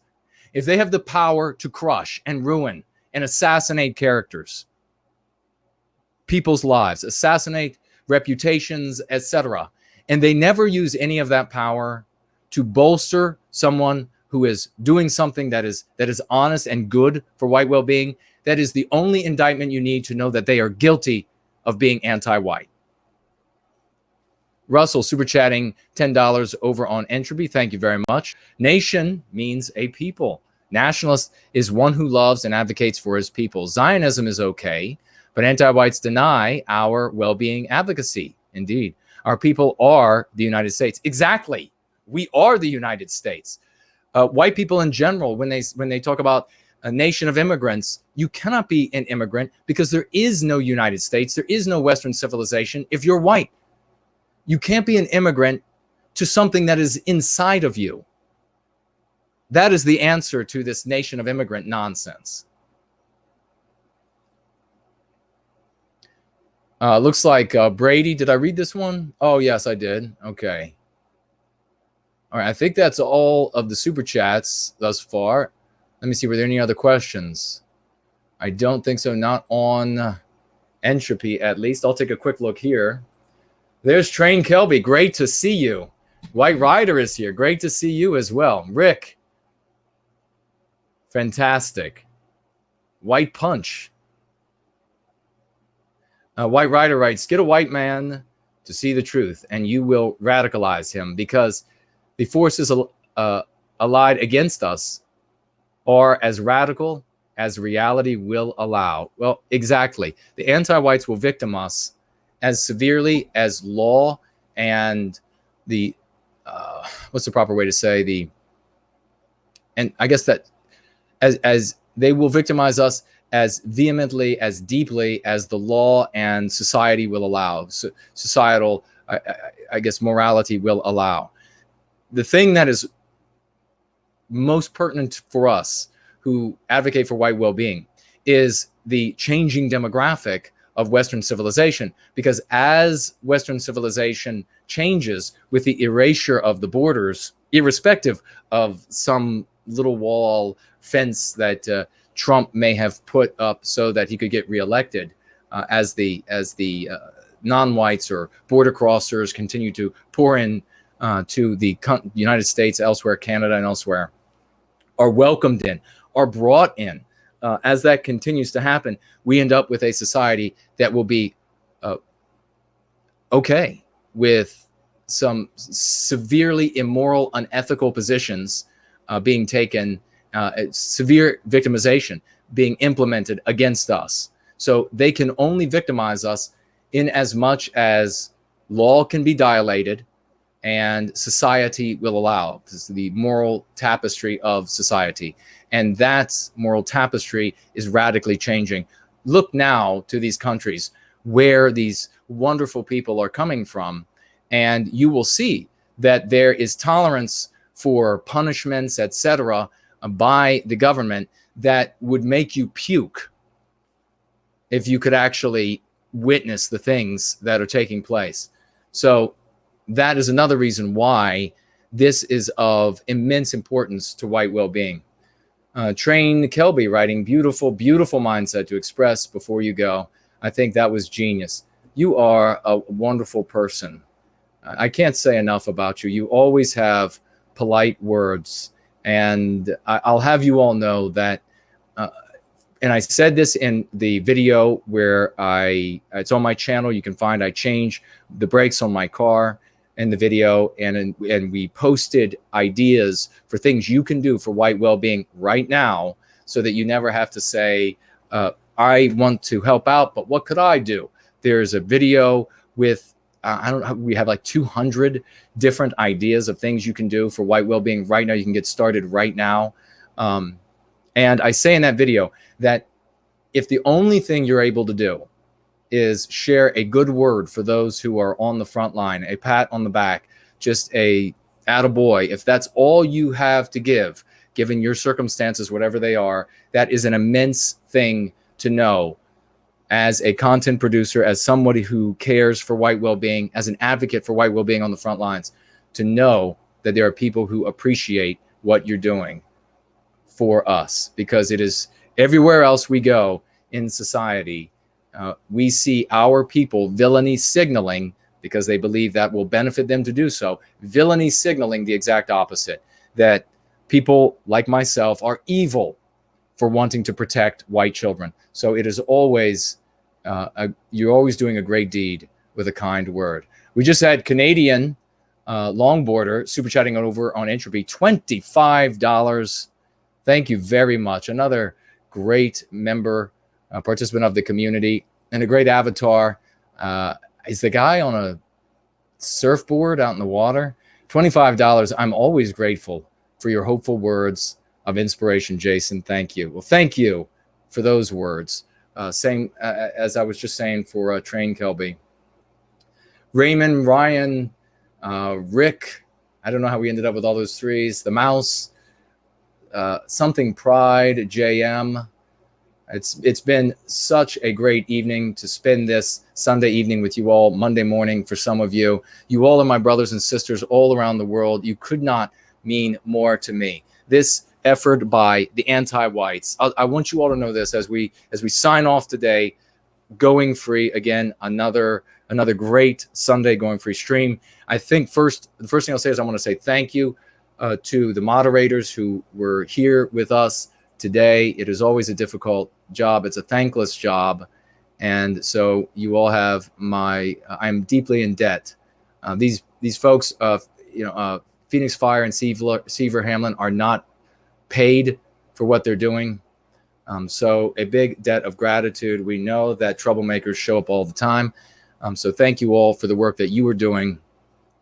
This coming week, I may try out the new approach of doing shorter live streams, not always on camera. Those will probably be on Avatar, talk about specific issues, cover them from anywhere to 10 to 40 minutes, maybe streams, just depending on what's going on and what you all have to say, want to talk about. And then when we come to Sunday, we'll try to keep our Sunday streams to an hour or so, and a little bit more punchy, maybe skim across everything that we've discussed during the week, maybe go deep on one or two issues, maybe talk about a new issue if a new one has come up, but nonetheless, still be here with you all on Sundays. So I want to say to all of you all, I want you all to know that there is nothing these anti-white dirtbags are going to do, these pusillanimous pigs in their ivory towers or in their armored citadels. There's no threat that they are going to signal to the population. There is no promise of retribution. There is no threat of censorship. There is no Michelinian fag,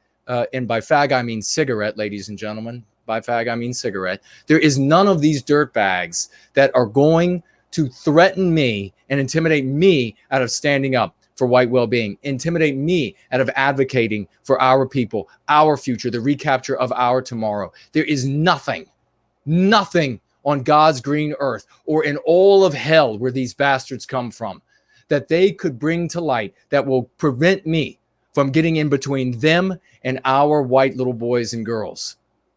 They can threaten all of this terrorism garbage. They can threaten all of this targeted violence nonsense, all of this diminishment of travel capacity and all of that sort of stuff. They can threaten penalties of imprisonment. They can threaten whatever they like. They can threaten sending their little goons with their little rags over their faces. And it won't stop me from standing up for white well-being. It won't stop me from advocating for each one of you. I'm going nowhere.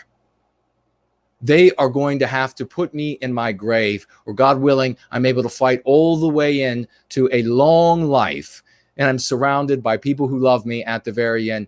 Either way, I'm going all the way to the end with white well-being. And all of you anti-whites need to know that. There's nothing that is going to stop white well-being. There's nothing that is going to stop me. And this message of going free, this curative contagion, has been released into the population. Every day we go stronger, and you know it. Every day, that sun in the west, every single day, that sun in the west gets a little brighter. And you know that in the day to come, we are going to be back in charge. Let's go free.